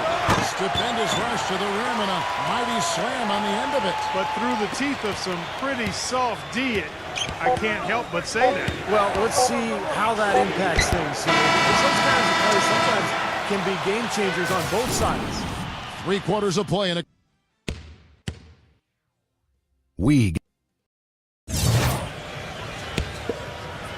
All right, we welcome you back to what's been a hard-fought battle. Fourth quarter should be good. And guys, let's get your take on the scoring breakdown for the Celtics. They've been the aggressors, and they've been tougher in the paint all game. They've consistently drilled the mid-range jumper tonight as well, which has forced the D to come out on them. On the floor for Portland, they've got McCollum, and it's Barrett at the 3 side. Fires, top of the key, and it's Boston with another. He's gutsy. That's what I really respect about him. Seems like the more pressure there is, the more he enjoys the moment. So he is the guy you want taking the big shot at the end of a game. And Steve, near the bucket, he's one of the best finishers around. I mean, he does a great job of using his strong body to fight through contact and get to the rack. There's the screen. And DeRozan. Here we go. Smith with the block. 1 minute now into this fourth quarter. And out of bounds as the Celtics gain possession. And this is what the schedule looks like for the Boston Celtics. And after this game wraps up, they're off to Atlanta where they'll take on the Hawks. And that's the first of 6 played on the road. The Celtics with the lead. Now DeRozan. We played just over 1 minute here in the fourth quarter. Here's Fultz, and he's blocked by Barrett.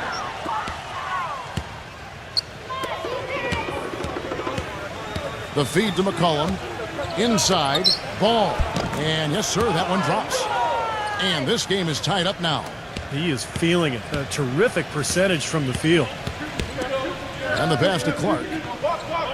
To the middle. Here's Mobley. Number 30, defended by McCollum. 5 to shoot. This one for 3. It's rebounded by Barrett. Boy, but he was close, Kevin, to making the defense pay for lackadaisical coverage there.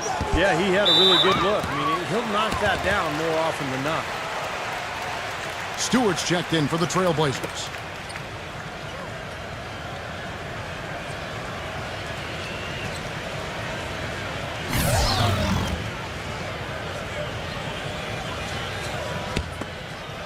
Game moves along. 2 minutes gone here in the fourth.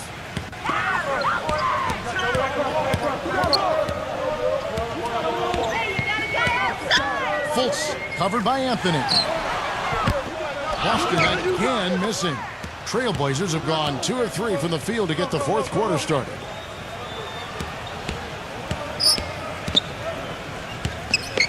Anthony drawing the double team to take the lead, and the basket by McCollum. They got on this roll a while ago, and they just haven't looked back. Boy, such outstanding patience and decision-making for them offensively. Absolutely. Their ball movement has been outstanding. They are piling up the assists. And so here's Portland. Outside Anthony. Back to Smith. Jacks up a 3. And it's Smith again missing. McCollum no good. Boston's gone 1 of 3 from outside the arc since we've reached the fourth quarter. And DeRozan. Here we go.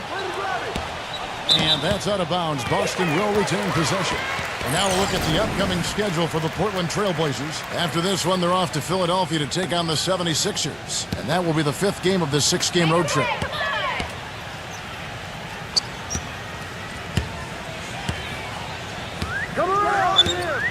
Here's Fultz.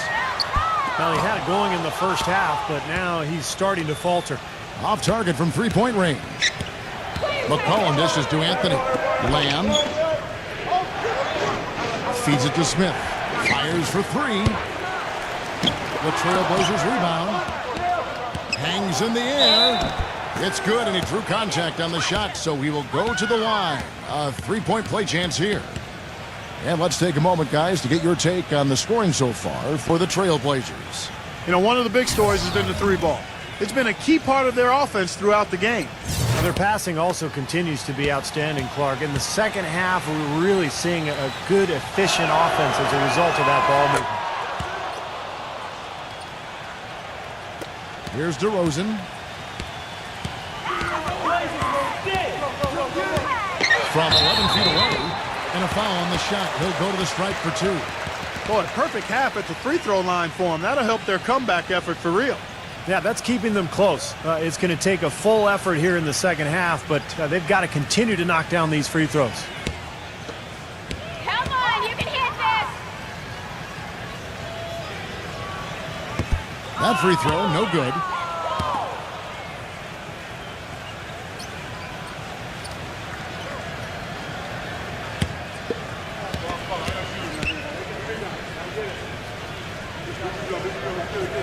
And the second free throw, good. They'd have loved to cut it to 1 there, but they're still in decent shape if they can get a stop. Passes it to Barrett from deep. And it's out of bounds. The Celtics will take it the other way. Where was he going with that pass? I mean, that's just an awful turnover.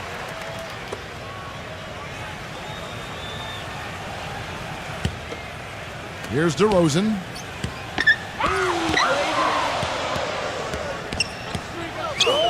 Suggs loses the defender with the screen and drills the jumper. Boy, that was a rugged screen set there, fellas, and the defense didn't even try to go through that one. The 3 from Anthony. That's good.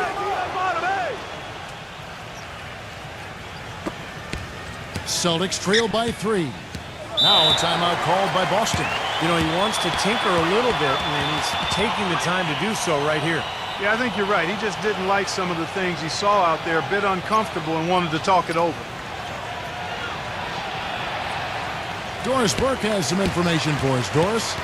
Kevin, the head coach for the Celtics had some instruction for his guys during that break.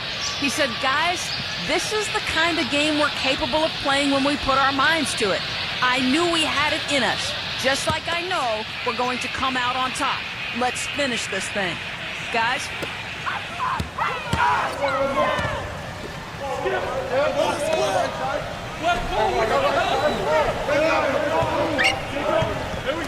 Suggs defended by McCollum. Get outside! Lock at 6.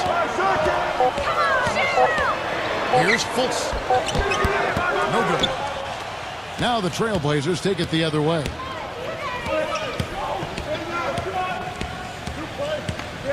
Barrett the pass to Anthony. Gets it to go. Now it's a 5-point Trailblazer lead. Boston's gotten just 1 of 4 3-pointers to go down for them here in the fourth.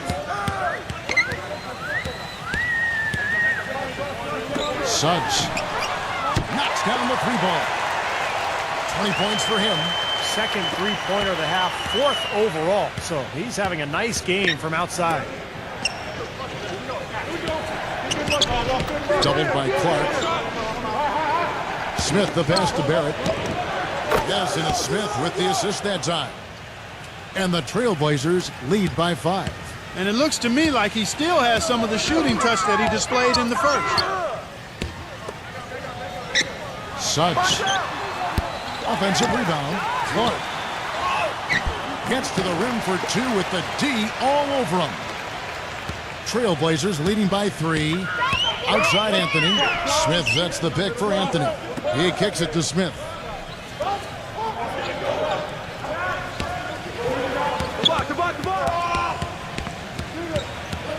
Six to shoot. Lets it go. Shot no good. So the Celtics will take it the other way. Out to DeRozan. Celtics passing it around.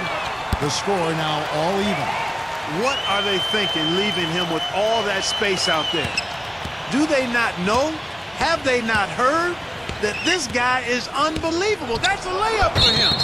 And goaltending is going to be the call. So they get the basket there anyway. He got there late, but you do have to like the aggressiveness to go after the block. But that one's going to count.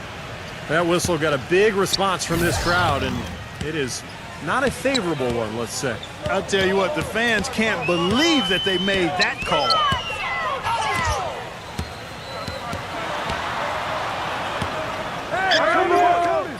Number 30, defended by McCollum. Back to DeRozan. Here's Fultz, and it's sent back by Stewart. He's been wayward and just off on about everything he's put up in this period.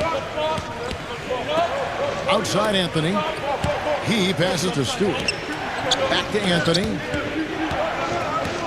Smith on the wing. Pass to Barrett.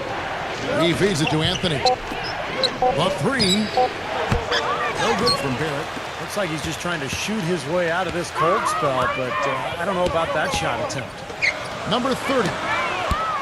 Boston. No good that time either. You know, even though he missed that three-point shot, I think the defense has to do a better job of challenging the shot. Yeah, because you know if you continue to give up open looks like that, you're in big trouble. I'm back, I'm here. Back on top.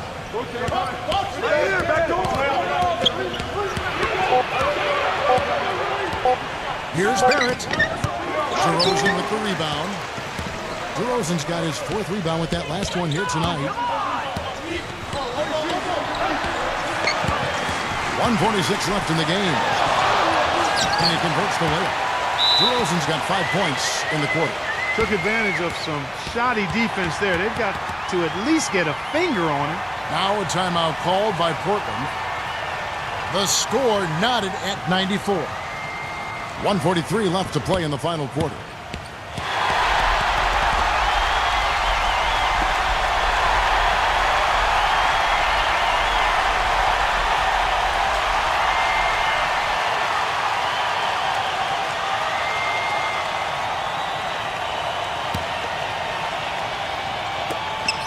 .143 left in the fourth. It's Anthony with the drive. And lots of contact there. Missing the shot. He'll shoot 2. Just absolute domination in this one for Anthony. He's got 10 points, and he's got 2 baskets from out in three-point land. I'm sure they'd like to get him a few more of those, so look for them to run some screens for him, try to pop him open. That's the first, and that gives them the lead.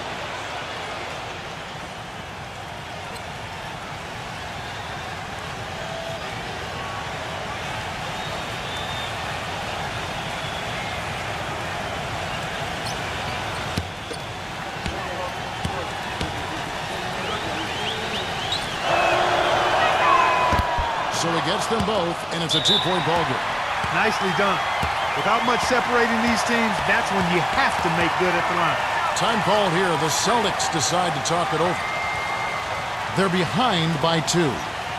1:39 left to play here in the fourth.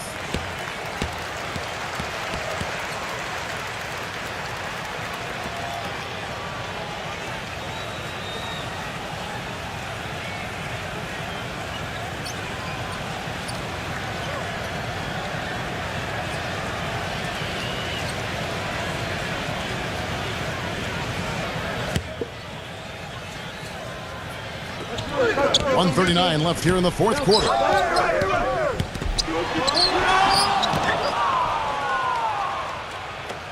Trailblazers have gone 8 of 16 from the field in the fourth, exactly 50%. He dishes it to McCollum. And it's wide right. It's off the rim. Boston's gone beyond the arc 7 times here in the fourth and been successful 3 times. And DeRozan, here we go. And he dunked to finish it off. A beauty. How about that fantastic finish and the aggressive move, too, Kevin? Trying to send a message, Clark, with that slam, I think. Well, that's how you send it. 2 hands and hammer it down. There at the pass to Anthony. Shot clock at 6. The pass to Stewart. Some nice ball movement here by the Trailblazers. Buries it. And that is the shot of the game. Well, he's got the guts and courage to take it and the skill to make it. 41 seconds left in the fourth quarter. Dishes it to DeRozan. Pass to Clark. Nails it. He has tied up this game. Oh, what a shot. Huge shot there, and the crowd, Clark, knows it. Complete euphoria there, Kevin. They're going crazy. You talk about some happy people, man. These fans are fired up. Time called here. The Celtics decide to talk it over. The score is tied at 98. 23 seconds left in the fourth quarter.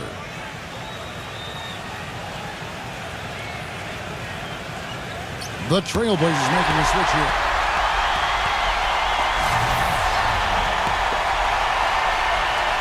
The Celtics shooting about 45% from the floor in the fourth. Now here's DeRozan.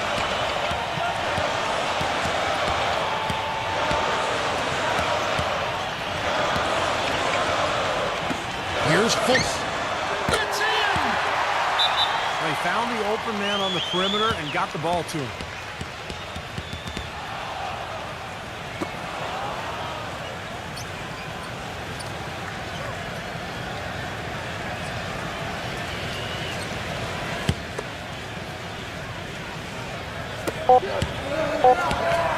Pulls from the top of the key. Yes! A huge shot to tie it up. Time expires, and we're going to overtime. And don't go away. We'll be back momentarily. And what great competition we're seeing so far. After 4 quarters, a stalemate. And we'll see now how these two teams in these few minutes of basketball pan out. All fueled up and ready to go to overtime basketball here, brought to us by Gatorade. Let's check out who's on the floor. On the court right now for the Trailblazers, they've got Smith, and it's Ball in at point.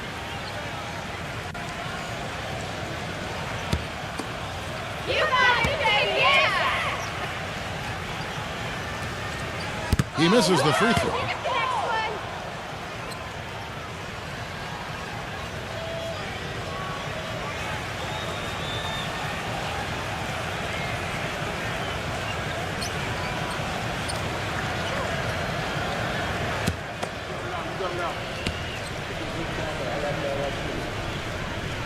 And he can't get the second one to drop either. Coming up empty that time.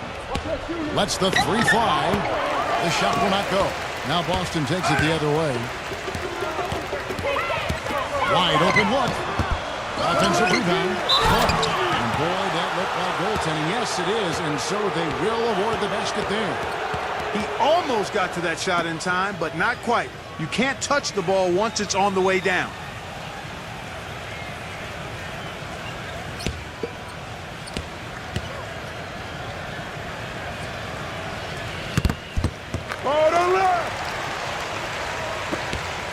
Trailblazers trail by 3.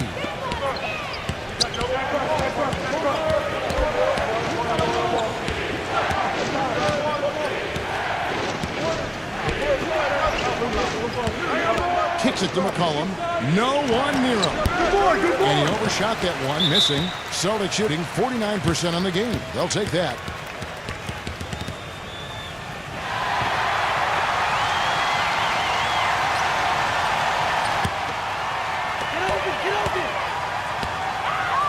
DeRozan with it.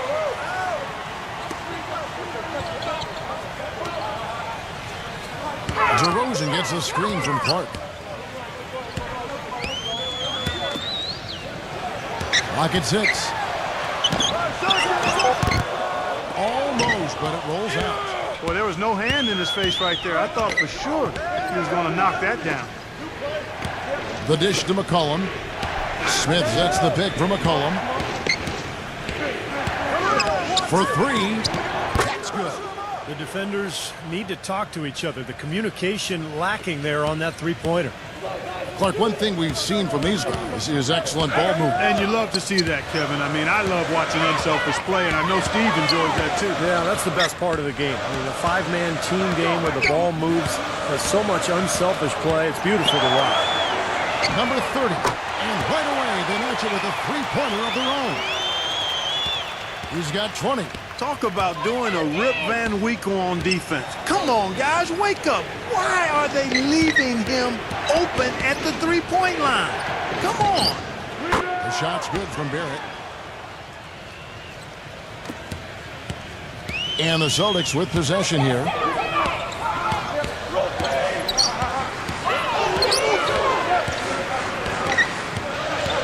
There's the feed to DeRozan. 6 on the shot clock.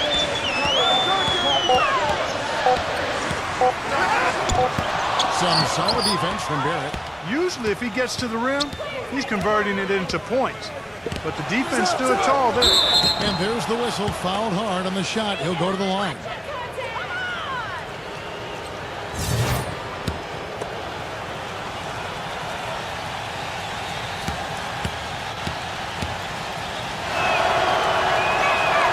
So the first one drops, and that gives them the lead.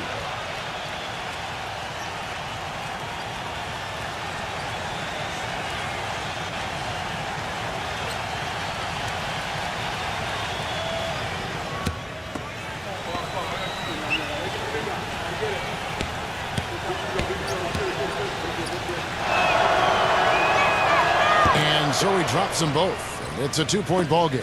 That was critical, guys. Absolutely critical. And, you know, that's what we're used to seeing out of him. A feather touch on the finger roll. Beautiful. DeRozan's got 21. You know, of the last 6 baskets, 5 have come on the interior. This is major smash mouth basketball, guys. Love it. Old school. Physical play in the paint. Dominate. Feeds to Clark.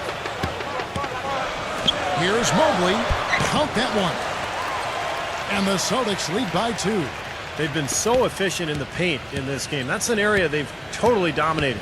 You know, once they ID'd the edge they had inside, they just continued to attack it. Laces one from 3. That bounce pass got him the ball in rhythm. Nice play. And DeRozan. Here we go. Passes to Clark. Celtics passing it around. Here's Mobley. It's in! Oh, a beautiful assist. That's a couple of teammates clearly on the same page.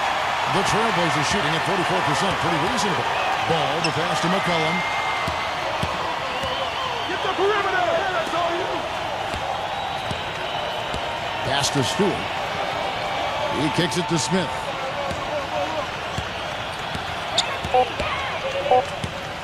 There's the pass to Ball. The 3-ball. Brings the triple. Well, as long as the threes keep dropping for him, he'll continue firing away. And they are dropping for him. What a game he's having from deep. Now a timeout called by Boston. They trail by 2. 7 seconds left to play in the first overtime.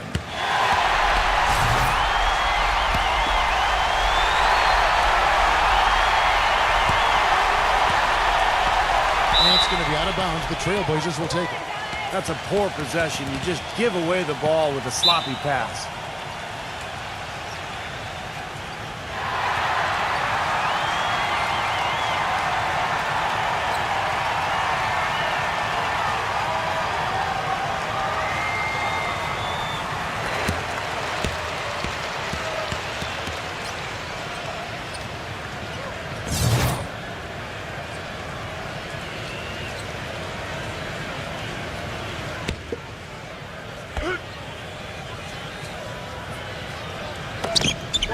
And so they choose to intentionally foul.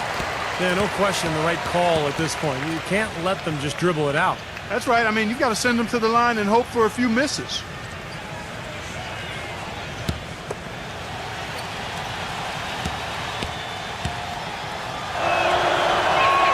He drops the first one, and that makes it a 3-point lead.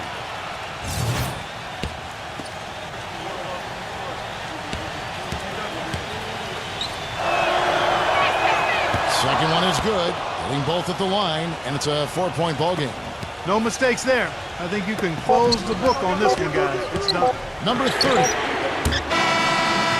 so the big win by Portland in a tight game.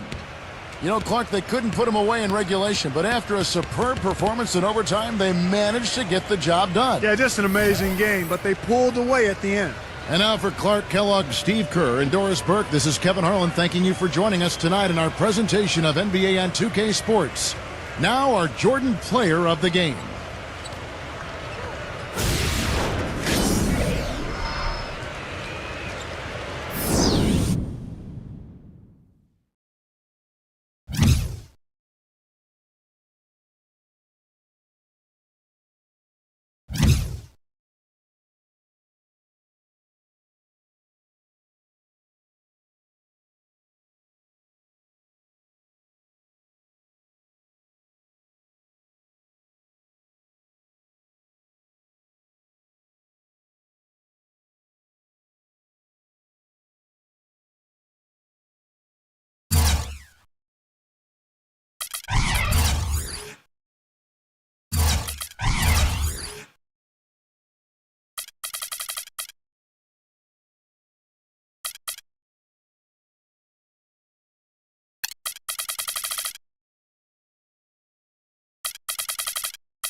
Welcome to 2K Sports. I'm Damon Bruce. Glad to have you with us. And there, a bit earlier, the Heat getting mentally and physically ready. It's an Eastern Conference battle at the American Airlines Arena here in Miami, Florida, as the Heat look to work the home court advantage.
Welcome, Damon Bruce with you as we get ready for NBA action here on 2K.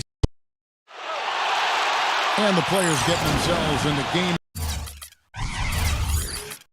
mode with the tip-off just moments away. It's game time here in Miami as the crowds at the American Airlines Arena look to cheer on the hometown Heat. We've got a chance now for our starting lineups from point guard to center. This game should be a good one. And guys, taking a look at Paul George, what will we see from him? Well, he's an exciting young player. Almost 6'10", great athleticism, length, dynamic finisher at the rim, and he can guard multiple positions defensively. And you know what, Steve? His growth defensively has been just as impressive. He uses that length to great advantage, contesting shots and coming away with deflections and steals. For the Miami Heat, they are coming off a good outing against the Hawks. Getting close in that one, they did win by 3. And you just had to admire the versatility they showed offensively that day. Yeah, their scoring came from all over the place. If one approach didn't work for them, they found another that did. The Heat shooting their first foul shot of the night.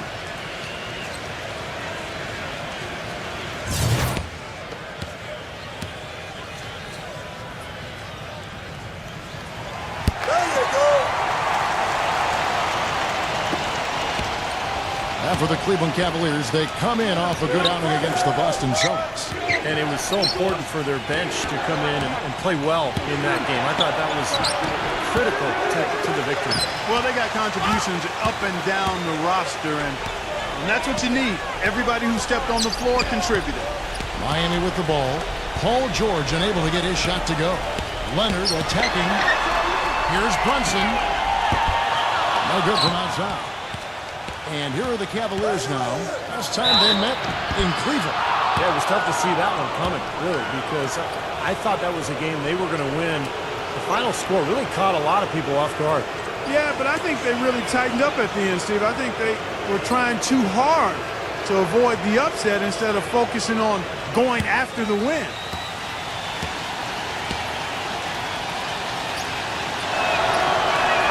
And he makes the first. He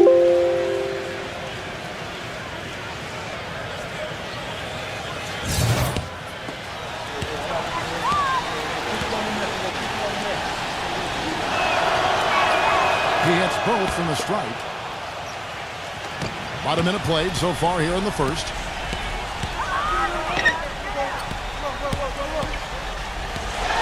Kicks it out to Leonard. From the arc. It's hauled in by Brown. Boy, he'd like to have that one back. Let's find out what Doris Burke has for us. Thank you, Kevin. I spoke with the Cavaliers head coach for just a bit. The season series is tied up going into tonight's game, and he said the thing that makes this such a compelling matchup for the fans is the strategic elements as well as the big plays. He told me, we're facing a team that really knows how to play. They execute their offense. There's not a whole lot of sloppiness. It's just a suspenseful, back-and-forth battle. Kevin, it should be fun. All right, Doris, thank you. I think the message coach has delivered is well focused, guys. Well, obviously, he's got a very clear idea of what they need to do defensively. Got to close out on those shooters, take away their airspace. But it's easier said than done. And, guys, I can't overstate the importance of communication here. Guys have to be talking, helping each other out, making sure they know where the shooters are, ready to switch, and then get up in their face and challenge those shots.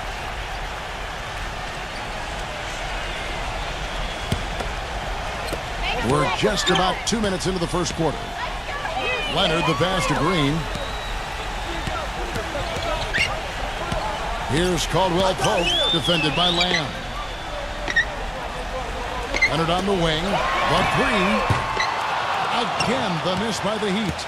They've had a cold start so far. Just 1 of 5 from the floor here early. And Lamb kicks to Brown. He dishes it to George. And a miss there on the triple. The Heat have gone just 1 for 5 from the field to start the quarter. Pass to Caldwell Pope. A shot.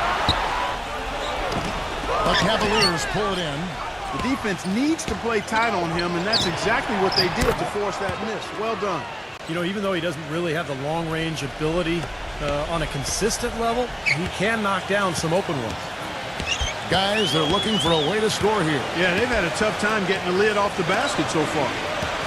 Good ball movement here by the Heat. Back to Leonard. Smooth as silk on the finger roll. That finish brings me back to the old days, the silky smooth finger roll. Brown sets a screen for Hill. Yeah, you know, these calls can be some of the toughest in the game for the officials. It all happened so fast, but I really think that was the right call. The defender was not really set in that situation.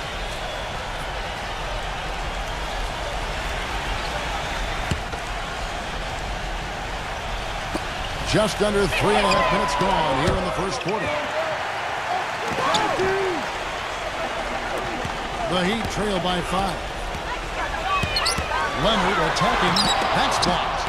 Poor shooting from him this quarter. His shooting percentage nowhere near where he'd like it to be. Here's Lamb.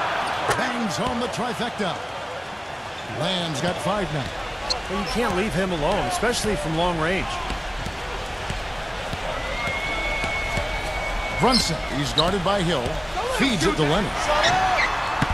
Trying to answer back, but that three is off the mark. He's been wayward and just off on about everything he's put up in this period. It's back to Hill. And he can't extend the lead to double digits. Gets it to go. He's got 7. Boy, what a fantastic opening quarter for them. Yeah, it sure has been. Look at the lead they've jumped out to already. Impressive. And Miami calls their first time out of the game. Well, he's watching his club miss a lot of shots that they normally make, and that has to be frustrating. So I think he's going to call this timeout just to try to see if they can be more aggressive, get them to the free throw line maybe. Sometimes that's the best solution for them, but ultimately I think they'll be able to shoot themselves out of this slump. But in the meantime, maybe getting to the free throw line will help. Now the pass to Caldwell Pope. Drains it from beyond the arc. The Cavaliers leading by 7. Pass to Hill. Brown outside.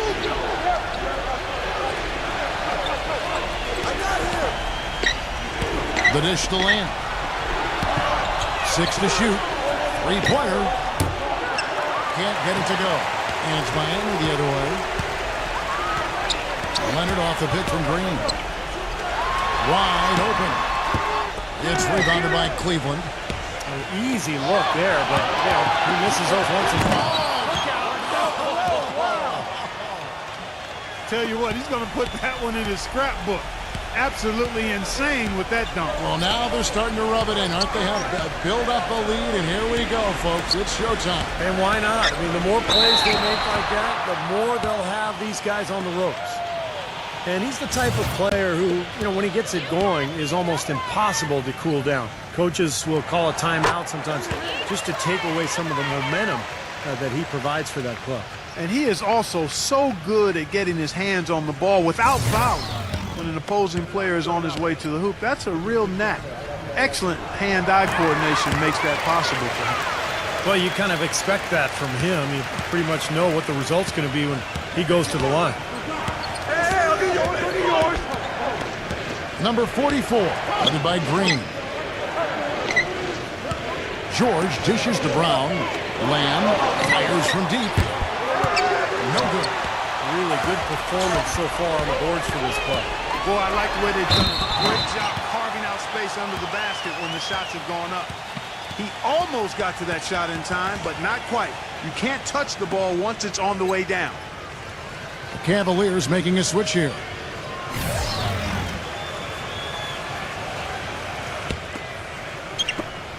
The Cavaliers leading by 5.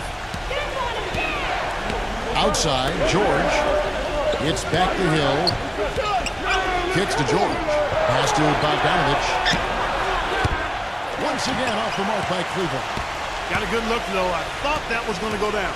Well, the D may have done just enough there, Clark, to bother him and throw that shot off. And here are the Heat now.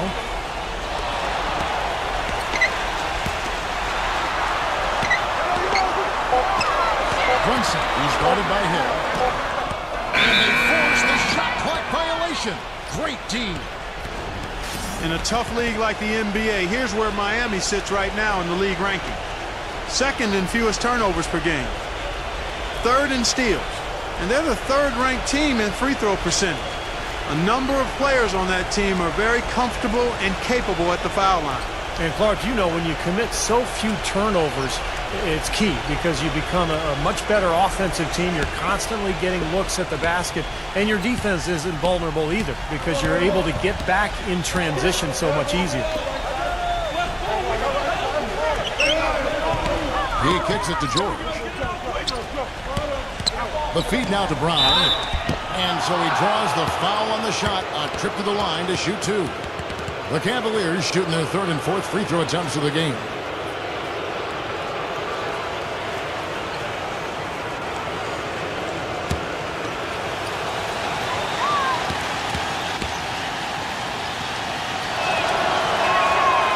He misses the free throw. And the Cavaliers making a change here.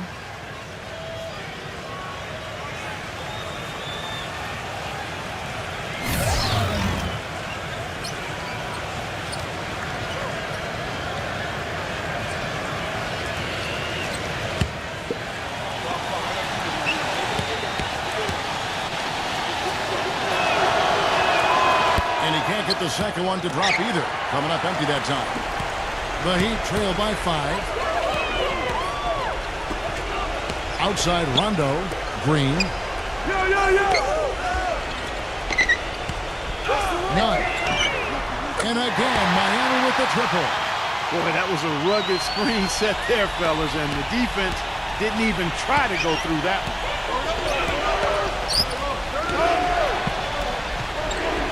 Brown outside. He feeds it to Warren.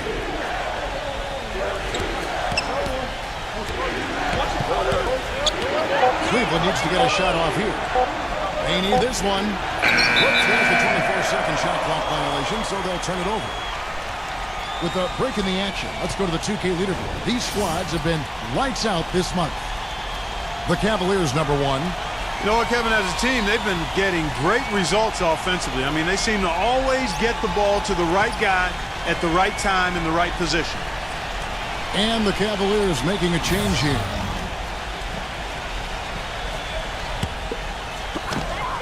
And here are the Heat now. A big stretch here going 10-2. And they double up Rondo.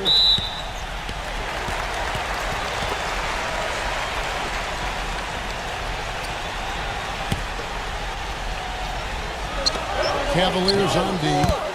It's rebounded by Bogdanovich. That's one he knows he should have made. Dellavedova. Wide open shot is on the money. And the Cavaliers lead by 4. Easy little jump shot for him right there, guys. Now here's Green. No scoring yet from him, but that's likely to change. None. Now Haslem inside. 6 on the shot clock. In transition, here come the Cavaliers. You know, the instant that steal was made, they were off and running the other way. Ball pressure, then a run-out seed. That's perfection to me. Now here's Green. He's coming off a 16-point game against Atlanta. Put in a lot of good work on the boards. That helped him, too. Foul call that time on the way up. That'll give him 2 chances at the free throw line here. As we get a break in the action now, let's take a look at the East and how the teams are stacking up. We'll look at Cleveland. They are the favorite right now to lock up the number 1 seed come playoff time. Sitting in first place right now and not looking like they, are going to be slowing down at all. And checking out Miami, right now, quite a ways down below. Checking out Miami, they've been a team that hasn't been able to achieve nearly the same level of success they enjoyed last season. They're a different squad this year. Haven't been able to quite put my finger on why that's the case. Yeah, I don't know if anybody has, Clark. The chemistry just has not been there. The players don't seem to be complimenting each other like they did a season ago. I wouldn't be surprised if we saw a shakeup here and if this team didn't make a trade or two. And it's the Cavaliers with the ball. It's a 5-point game. Dedmon. That 3 off the mark. And here are the Heat now. Vicious to Haslem. Stolen away. Here's Bogdanovich, guarded by Green. Dellavedova. good with the triple. The Heat shooting 36% in this first quarter, trying to get their bearings. Outside Green. Outside Rondo. Clock at 6. From 7. And no good. Trying to use the glass. In transition, here come the Cavaliers. That's good. Bogdanovich has got his second basket of the night. Boy, they've looked good in the open floor today. That's had a lot to do with their success. Well, they've been doing the right thing, Steve. Anytime they've had numbers, they've gone straight up court with it right away. Boom. 7-second difference, shot and game clock. To the inside. None. Again, the miss by the Heat. He's not necessarily a strong inside presence, but he needs to polish those chances off. Here's Bogdanovich. No good. What was the defense doing there? He is not the guy to give an open look to, and yet they got away with it. And that does it for the first quarter. Cavaliers ahead, up 7. And we'll be back in just a moment with the start of the second quarter.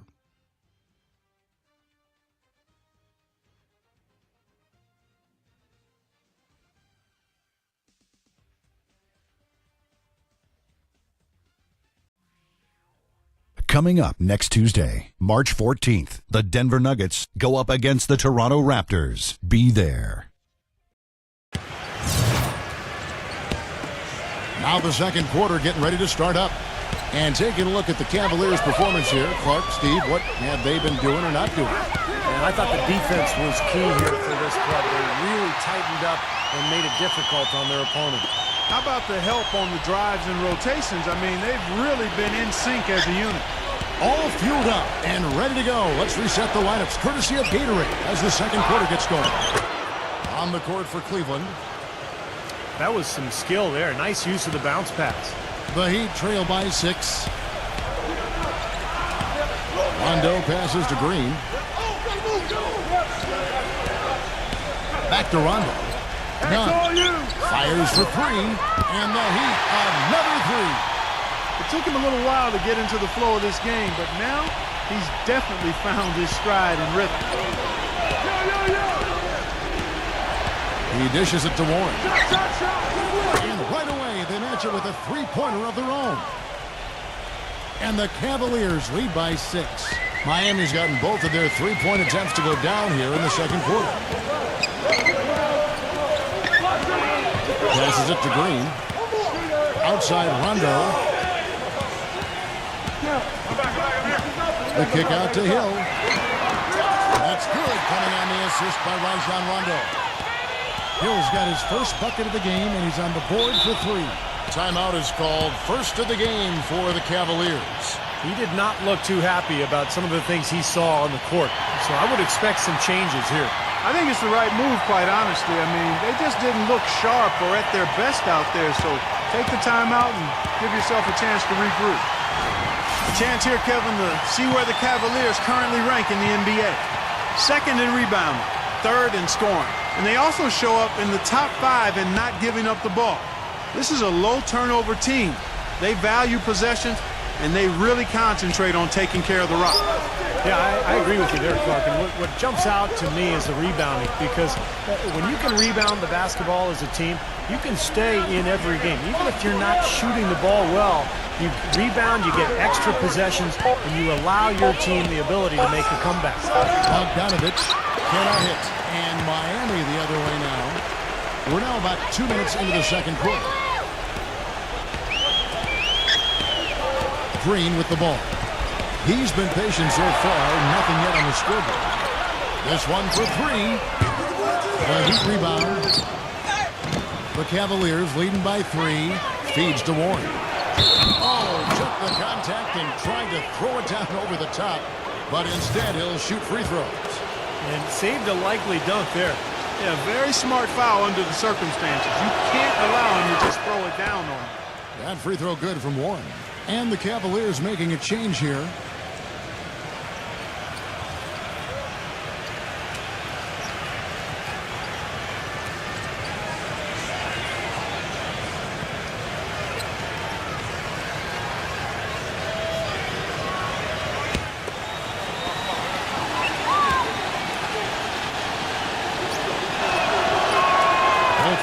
good from Warren. And so here is Miami, trailing by 5. There's the pick. None. And the shot counts. He's fouled, and it's a chance for a three-point play. Well, what I like about him, Kevin, is his ability to shake a defender loose off the dribble and find a high-quality shot for himself. He is a very slippery player. And you know what? He's like a tank when he's coming down the lane. Lay into him as hard as you can. You're not going to be able to knock him off balance. And here in the second quarter of action with a hair under 2.5 minutes played so far. Here's Bogdanovich. An 11-point game for him in the win against Boston. There's the pass to Lamb. Some nice passing by Cleveland here. And out of bounds as the Heat gain possession. This is a list of the guys that have been dialed in at the free throw line lately since the All-Star break. No one has been better. In the third spot, Kawhi Leonard. Well, free throw shooting is about concentration and staying focused, not being distracted. And sometimes after the All-Star break, some guys waver a little bit in those areas. But not him. This guy's been rock solid from the line.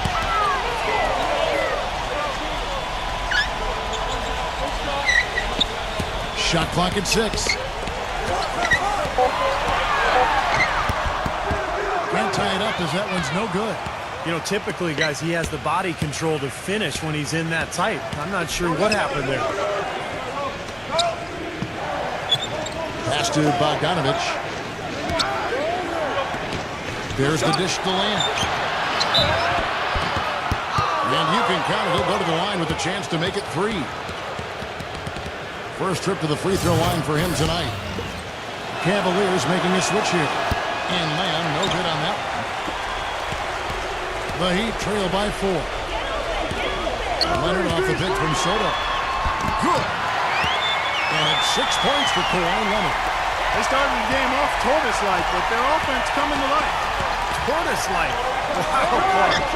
Yeah, they're putting it together, but still trailing. Their offense is finally getting some traction. Green with a screen for Rondo. He passes to Leonard. Kicks it to Green. Back to Leonard. Rejected by Leonard. And the officials whistle a foul on the shot. The bucket's good. They'll go to the line. The Heat have hit most of their free throws tonight, 5 of 6. And they've shot the ball well all season long from the free throw line, about 81%. Yeah, in general, they've been very solid. I mean, free throw shooting isn't something they've had to worry about too much this season, guys. And the Cavaliers making a change here. Brown's checked in. And they now lead as the free throw drops for him. Cavaliers have gone 3 of their first 5 shots to drop here in the second quarter. They set the pick. Number 44. Rejected by Soto. They're running. Caldwell Pope kicks to Rondo.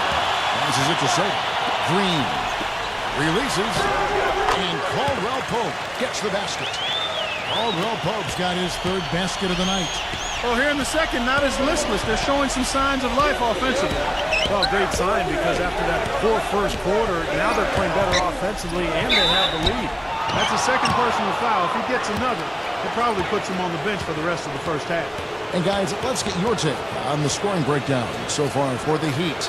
Now, they didn't waste any time getting into a groove out there. They're dialed in from long range. They've been distributing the ball really well tonight, too. I mean, a decent number of assists so far for them. The first free throw is good. The Cavaliers making a switch here. George is checked in.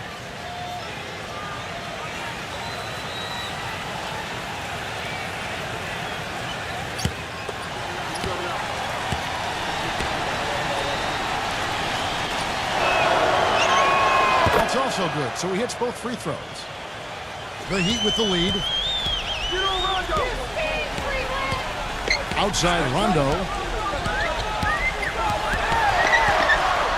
Kicks it out to Leonard. A three-pointer off the mark. Cleveland's gone 1 of 2 on three-pointers here in the second quarter so far. Pass to Lamb. The tray. It's rebounded by Leonard. Boy, just by his body language, Kevin, you can tell he thought that triple was going to fall. Yeah, a little frustrated now, shaking his head after that miss. Number 44, defended by Soto. Outside, George beyond the arc. And it's Miami with the rebound. Bogdanovich passes to George. Here's Bogdanovich. He's covered by Leonard. Fades and shoots. 6 on the shot clock. No good from Bogdanovich. You see the defenders get out of his way a lot of times when he's on his way to the bucket, but not that time. Green kicks to Leonard. The pass to Soto. Outside, Green. The 3. Paul George grabs the miss. The Cavaliers trailing. With the lead pass. So the whistle blows on the shot and 2 free throws for the contact right there. And stretching back to the break, here's how the Heat have performed. First in free throw percentage. Third in steals. And they're in the top third in the league in blocks. They're a team that really doesn't give many good looks. And anytime you lead the league in free throw shooting, as you talked about, Clark, you can put a lot of pressure on the defense. And that's why this team has made a concerted effort to attack the rim and get to the line as often as possible.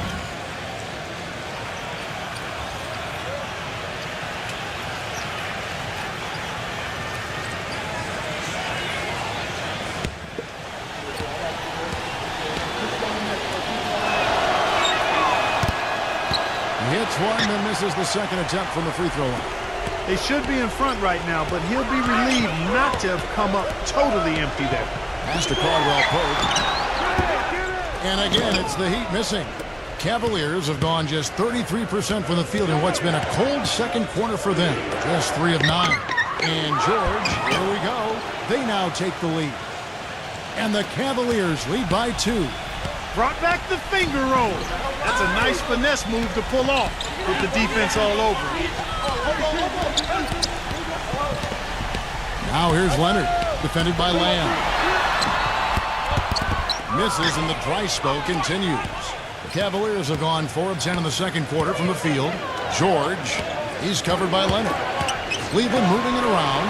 Here's Lamb, and that's good for 2. Now it's a 4-point Cavalier lead. You know, there's no better sign of how efficiently a team is operating than their assist numbers. And theirs are fantastic. It's just beautiful basketball to watch, Clark. 9. Good on the 3-point shot. He's got 15. He's making it look easy scoring out there because he's much more efficient here in the second. He kicks it to Brown. He passes it to Bogdanovich. The 3 from George. And that one's good. George has got 7. Another pass put right into the shooter's pocket, right in the shooting pocket for a terrific assist. They've done a lot of that today. Yeah, it's something we haven't seen much of at the other end of the floor, though. Leonard on the wing, looking to get it going. It's rebounded by Cleveland. Brown's got 5 rebounds tonight. Ouch. Another miss to add to what's been a miserable game for him from the field. No good from Lamb.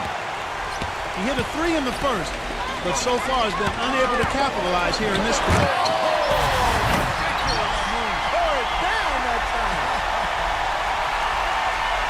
Putting something extra on it. That dunk was way over the top. Close game or not, Clark, he's going to finish firm when he gets the space. Still, I mean, it's startling that he'd even try that right now. Lamb off the pick from Brown. The feed to Lamb.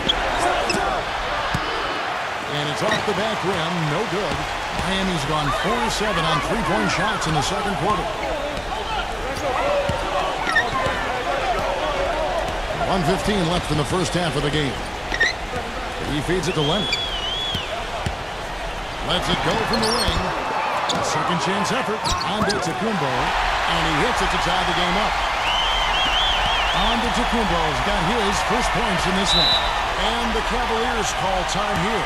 You know, he wants to tinker a little bit, and he's taking the time to do so right here. Yeah, I think you're right. He just didn't like some of the things he saw out there. A bit uncomfortable and wanted to talk it over.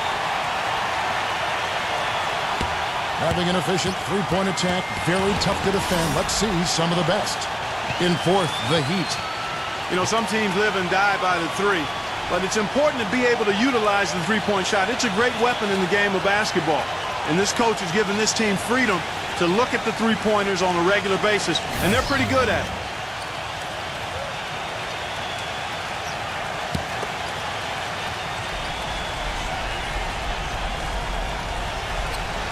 And it's the Cavaliers with the ball. And George, here we go. And Brown throws it down. This game's going to take a big swing.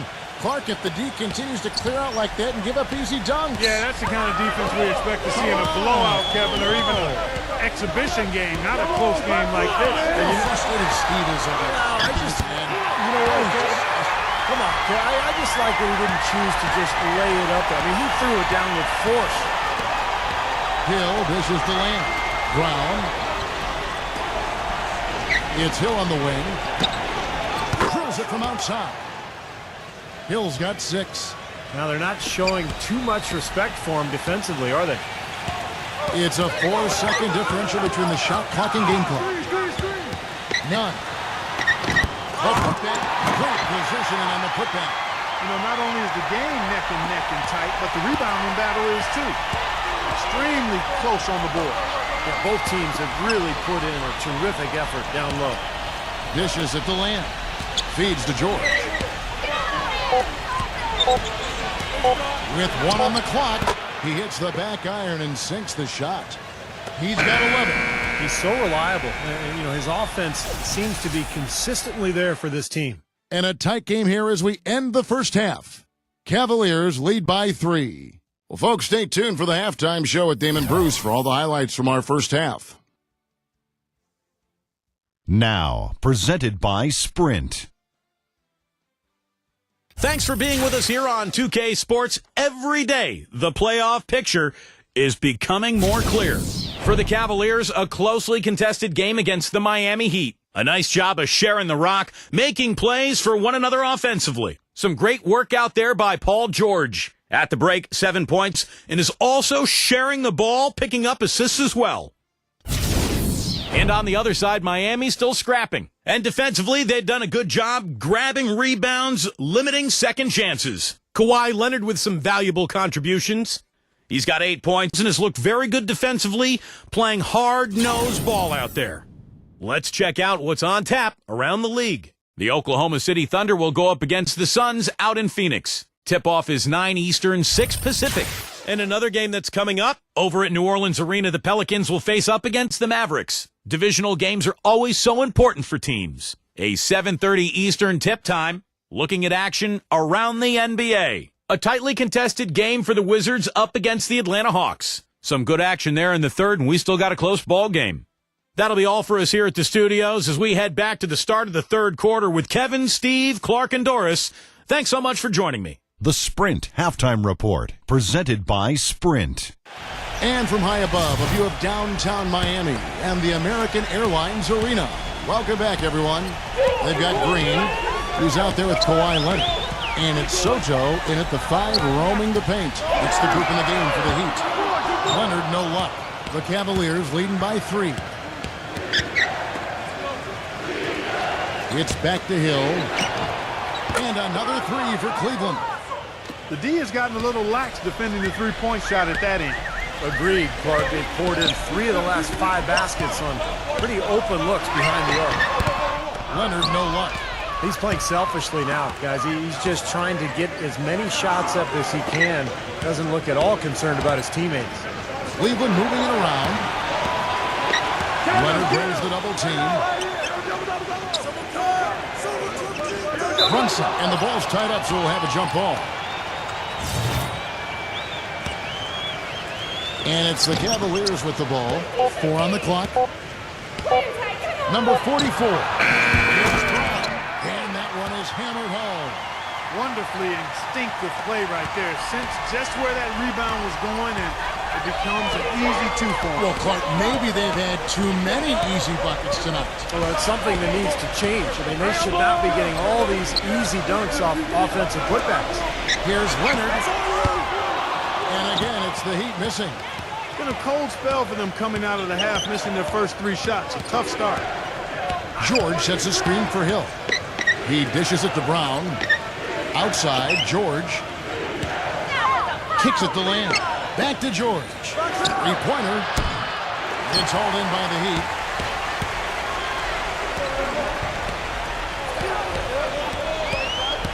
Leonard with a screen on Hill.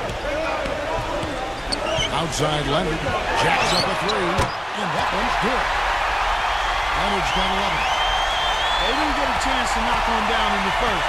But the defense left him a look, and he nailed it. He'll make them pay when he's open. George with the screen on Green. The dish to George. Knocks it loose. Brunson defended by Land. Back to Leonard.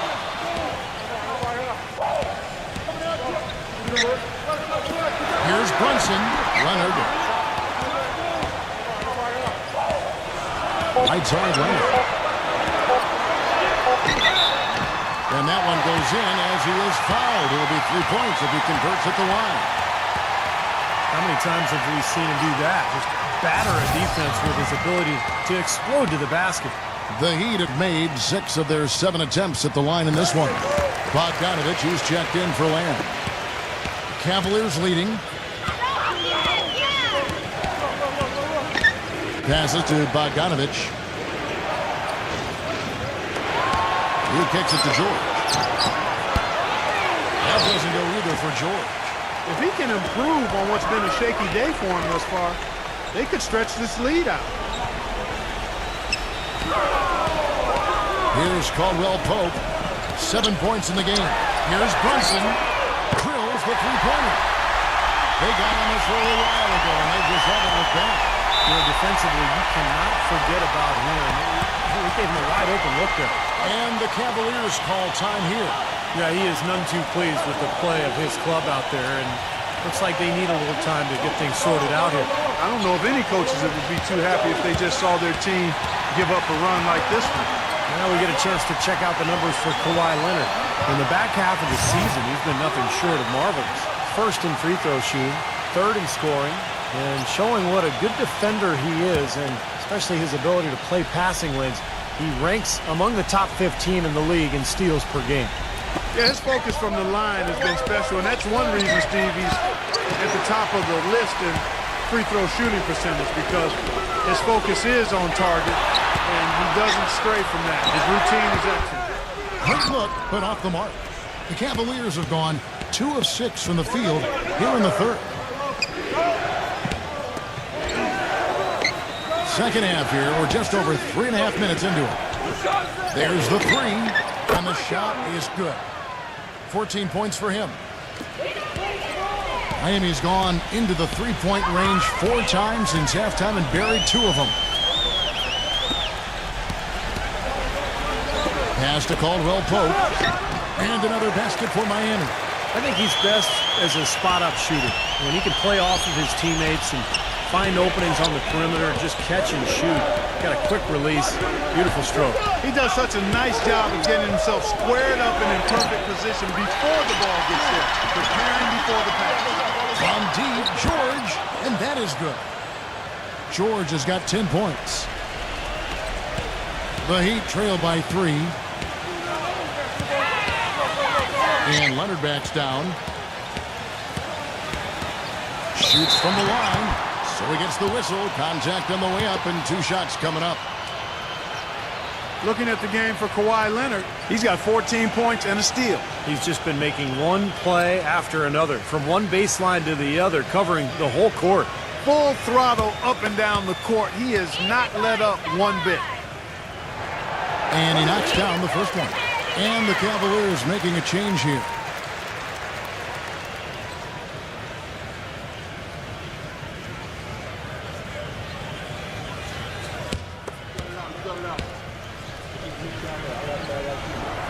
Leonard hits them both. Cavaliers have gone 4 of 9 from the floor so far in the third.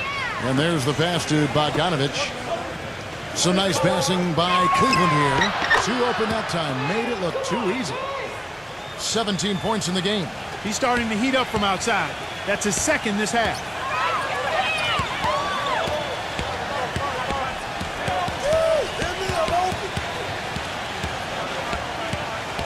Pass to Leonard. 6 to shoot. Got it from 16 feet. Leonard's got 10 points in just the second half. He has been fantastic this quarter, guys. It's just the kind of effort they need if they're going to continue to trim the lead. Passes it to Bogdanovich. George. On the 3 off target. Here's Brunson. It's blocked. And around the break. The 10-footer will not go. This is off the front iron. Here's the teardrop. Hope they get it back. Green left side. Whoops, they pick off the pass. Number 44, guarded by Green. And he hits it and gets hacked on the play. A 3-point possibility if he can convert the free throw. And what's your take, guys, on the hustle sticks for the Cavaliers? Contested shots and block shots. They're bread and butter defensively. They're giving up no easy looks. And I'll tell you, the other thing that's been a factor is the transition game. They're scoring a lot of points on the fast break. Udonis Haslem, he's checked in for the Heat. Hill comes in for Kawhi Leonard. Back to Green. From deep, and the shot is good. Cleveland's gone downtown a lot since halftime. They've missed 5 of their 9 attempts out there.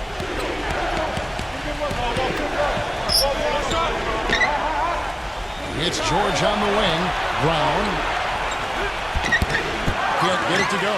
Great D that time for Haslem. Green passes to Hill.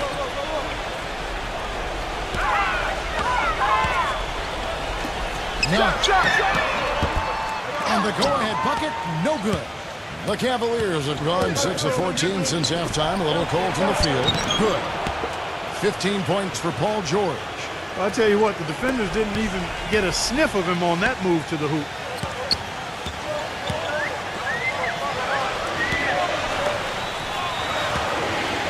None.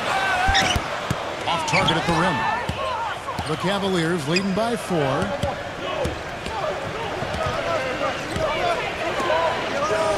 The pass to Bogdanovich.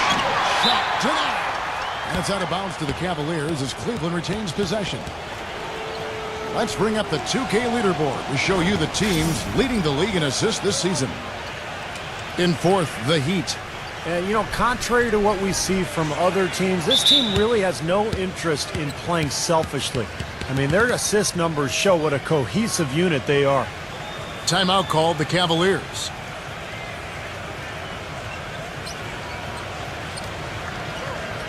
Lamb is checked in for Cleveland.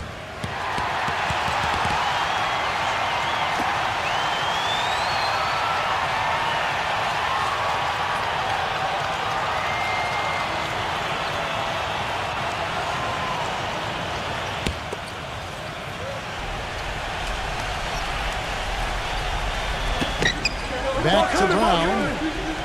Dellavedova. He passes to Lamb. Shot clock at 5. Here's Bogdanovich. Good on the shot. Bogdanovich has got 7 points. The Heat trail by 6. Green kicks to Hill. Pass to Caldwell Pope. None. Lets the 3 fly. And it's out of bounds. The Heat able to retain possession here. And the Cavaliers will go with a different look here.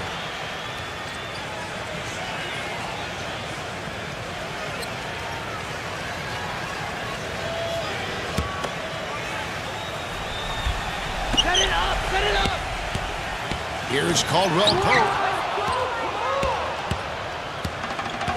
Now Hill. He's got 9. Dedmon. 1:46 left to play in the 3rd. The feed to George. 5 on the clock. Here's Lamb. Nailed from 3-point land. And now it's a 9-point Cavalier lead You know, their three-point shooting since halftime is about as good as you could possibly ask for, guys. Now's the time to put the pedal to the metal, boys. Keep firing those deep balls and build that lead up. And the shot is good. You can see that they're not as aggressive from the three-point arc. They had far more attempts in the first half.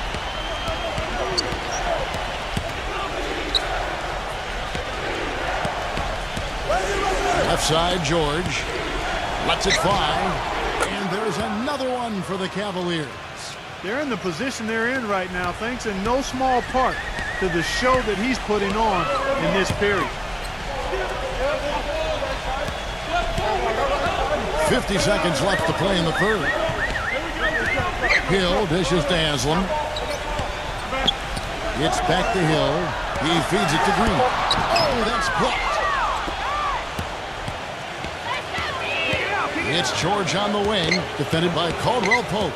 George passes to Hill.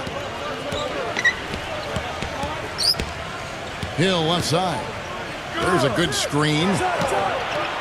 Can't nail the jump. Really good offensive execution. Nice pick, just couldn't get the shot to go. Boy, you love to see that as a basketball purist. Guy setting a good screen and then getting the shot opportunity. And Caldwell Pope gets the basket. Good defense, but you gotta love the finish with the finger roll over the top. And Land kicks to George. Puts it up. Jump shot is good that time. George has got 12 now in this quarter. And that's going to do it for the third quarter. Cavaliers on. Tune in this Thursday, March 9th. The Utah Jazz go on the road to do battle with the Orlando Magic. East versus West. Hoops action.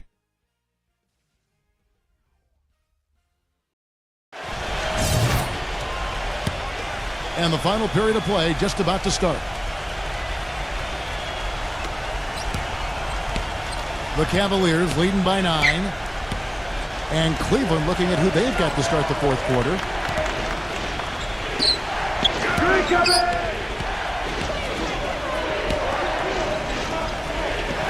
Clock at 6. Gedman. Baseline try. And the Cavaliers getting another bucket right there. They're leaning on that mid-range shot right now. That's 6 of their last 10 points from that area. Well, they might as well continue to pull up and let it fly. Brunson defended by Bogdanovich. And that basket is going to count. Goaltending, the official call. He thought he had that one clean, but the ref saw it differently.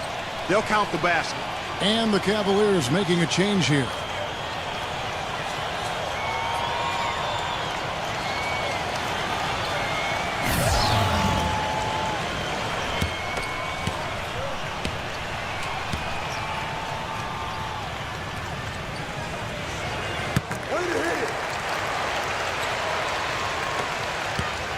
The Cavaliers leading by 8. Dishes to Lamb. And out of bounds as the Heat gain possession. That's a poor possession. You just give away the ball with a sloppy pass. And the Cavaliers making a change here. Brown's checked in.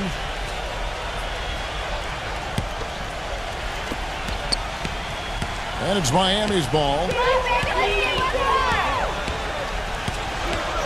60 seconds off the clock here in the fourth. Here's Falls, hits the jumper. Seems like they're on their heels every time defensively because the ball continues to go into the post. Well, if they don't pick up the aggression, things are only going to get worse. Pass to Bogdanovich. Brown outside.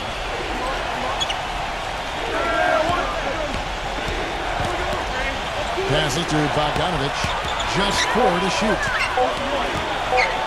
And 2 free throws coming up as he misses that one. Drawing the whistle and a lot of contact there. It's on Kawhi Leonard.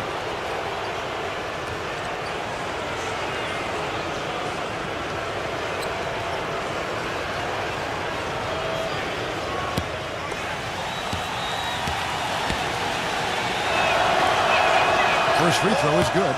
Caldwell Pope, he's checked in for the Heat.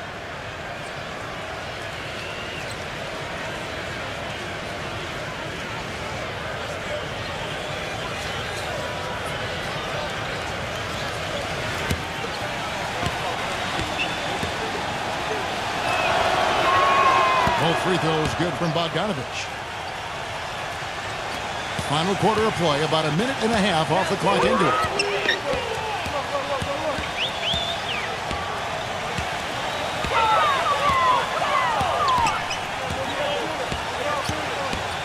Brunson defended by Bogdanovich. Just 5 on the clock. Here's Brunson. It's stolen.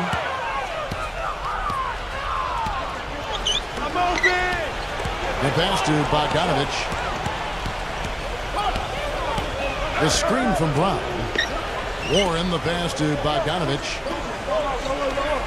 Number 44. A three-pointer is right on target. 20 points for him. Starting to get it rolling, guys. That's 4 3-pointers for the game. 3 of them coming in this second half. Timeout called, the Heat. He's been aggressive looking for a shot, but without much success. It might be time for him to take a step back and look to help the team in other ways. And now Doris Burke has an update from the sidelines. Well, guys, I was able to listen in on what Eric Spoelstra was going over with his team in that last huddle. He rallied the troops, saying nobody said it was going to be easy. They're not laying down. They're not going away. If we want this game, we have to take it from them. Kevin, plenty of fire in that speech. Just over 2.5 minutes played now here in the final quarter of regulation. No good from Bogdanovich. The Heat trail by 8. Caldwell Pope kicks to Green. Quick shot there, and it's off target. Boy, that's a warm-up jumper there. I mean, when you're a pro, you can't make excuses for missing that. Brown. And that one is good with the extra effort on the glass. Very nice pickup of the offensive rebound. And once he gets his hands on it, you know it's going back up and back in. Pretty much all of their buckets coming from inside the paint now. Yeah, that's 5 of their last 6 baskets inside the lane. They have really established themselves inside. A nice shot by George. The defenders need to talk to each other. The communication lacking there on that three-pointer. There's the pick. They kick it out to Green. And a little over 3.5 minutes in the books so far here in the fourth. Outside, George. The rebound by Jeff Green. Green's got his 5th rebound in this one. Leonard off the pick from Green. Off the screen. That's basketball 101, guys. I mean, elementary. Use the screen to free yourself and then take it straight to the right. Yeah, very nice up play for him. You know, that's using your head and using your body.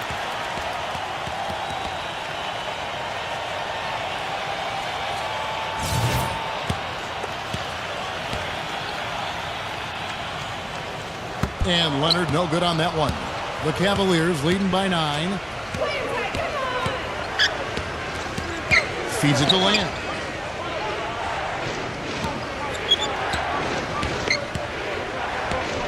On the wing, George. And another 3 for Cleveland. That's 2 bombs in a row from long range. Yeah, shoddy defense there. Far too slow to react on the closeouts. George against Leonard. Paul George with the steal. In transition, here come the Cavaliers. Textbook example there of how to use defense to create offense. Yeah, beautiful transition play after the steal all the way to the basket. Wasted no time going from defense to offense. Yeah, it feels like they're starting to pick up the intensity as the game itself starts to get a little more tight and close. The points just keep coming for him this quarter. And just at the right time, too, as they try to narrow the deficit. Forget about going for the long-range bomb to cut into that lead. Let's take it to the hoop, my friend. Take it to the hoop. And how a brilliant throwdown. Yeah, just exerting his authority out there. And Bogdanovich takes to Lamb. Brown outside.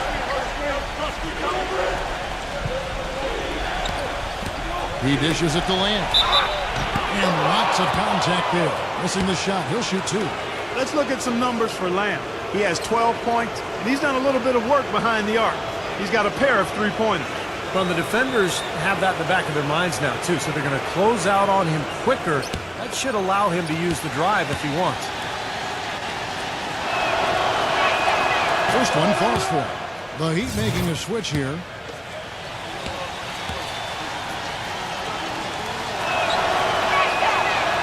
and drops them both. Can you believe the job they're doing at the foul line since halftime? I mean, they've been perfect so far. Yeah, sometimes it's contagious. Everybody starts to get comfortable and relaxed, and everything goes in the hoop. And it's Green, missing. Such a solid performance for them inside. Their rebounding has been terrific. Yeah, that's just one of the few things that have gone their way today. Bogdanovich passes to Brown. Takes the turnaround J. Miami grabs the miss. Well, they'll give him that shot. He doesn't have the most reliable jump shot in the world. We know that. Kicks to Leonard. Pass to Caldwell Pope. The shot no good. And it's the Cavaliers taking it the other way. They've led by as many as 14 points. Pass to Bogdanovich.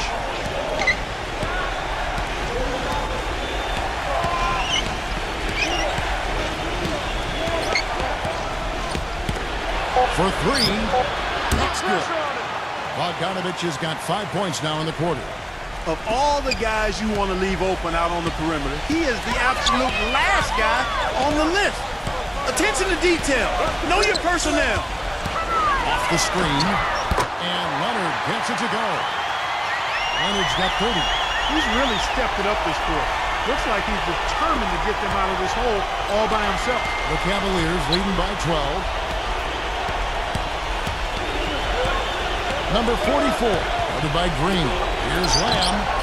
Another three for Cleveland. These defenders are putting up very little resistance to the three-point shot. And it's killing them. That's 4 of the last 5 baskets they've allowed have been three-pointers. And the Heat call time here. Paul George really making a difference here. He's dialed in from long range. They got to stay in his hip pocket and deny him the catch. George Hill's checked in for Bogdanovich.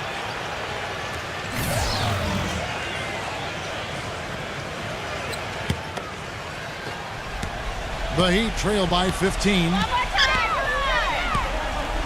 Now the dish to Leonard. Good ball movement here by the Heat. Green. And the whistle blows, and it's going to be an over-the-back call here. Well, I love the fact that he's fighting hard on the boards, but, you know, you got to be smart, too. Over the back, that's an easy call there. Well, that's simply the result of poor position under the glass. But at least you can't fault him for being passive. He was trying to be aggressive there. Hill dishes to George. He kicks to Lamb. A feather touch on the finger roll. Beautiful. Lamb's got 10 points here in the second half. He's been one of their more reliable options today, guys. I mean, his shooting has led them to this lead. Back to Leonard. From the high post. And that one's good. Leonard's got 32 points. Not too many of those shots were dropping for him in the first half, but it's been a different story here in the second. And there's the feed to Green. He passes to Leonard. For the three, hits the bucket. Yeah, that's his second three-pointer this half. Looks like he's starting to forget about that poor first half he had. The Cavaliers leading by 12. Yeah, you know, these calls can be some of the toughest in the game for the officials. It all happened so fast, but I really think that was the right call. The defender was not really set in that situation. Number 44, guarded by Green. Number 44. Here's Brown. The stupendous finish in traffic. Brown's got 4 this quarter. It's been a great day for them on the boards, Clark. That's definitely been a major factor in building this big lead. And, you know, from a numbers standpoint, the advantage might not be that large, but they have been manhandling them inside. Hit his leg. And the ref saying he kicked it.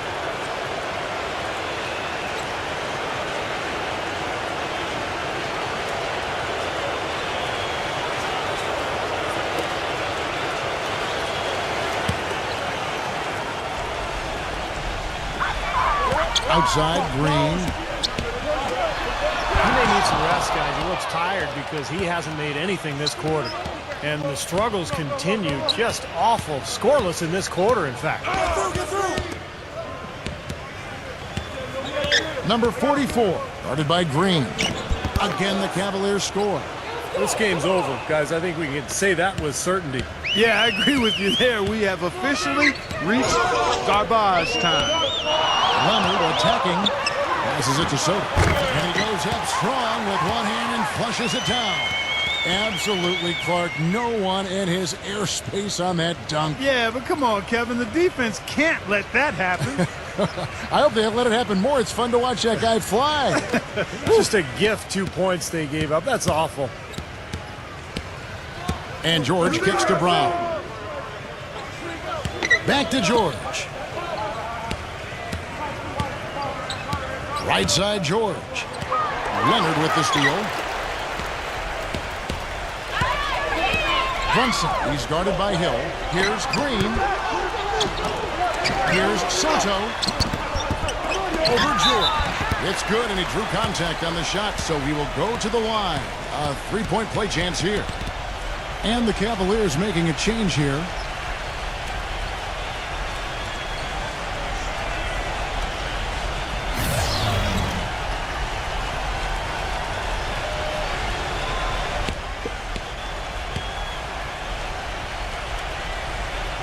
That free throw good from Soto.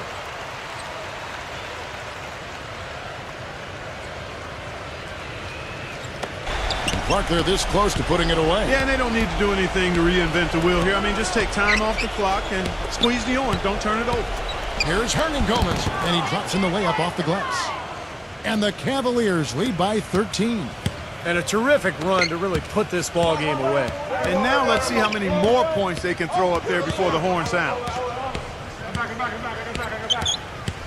Hill kicks to Rondo. He feeds it to Haslam. Wow, drew the contact, and that three almost went in, so he'll go to the line for 3 free throws.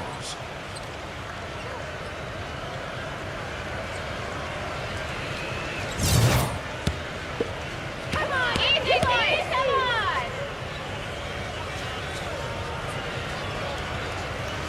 on. And he hits the first of 3. The Heat making a switch here.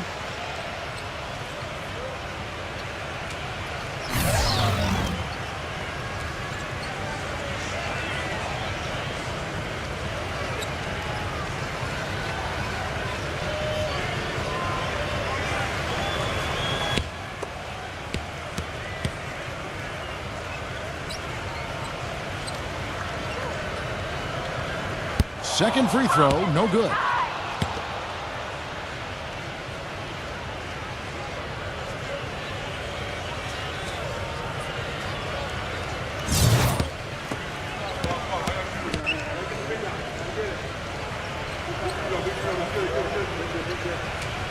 And he nails the third.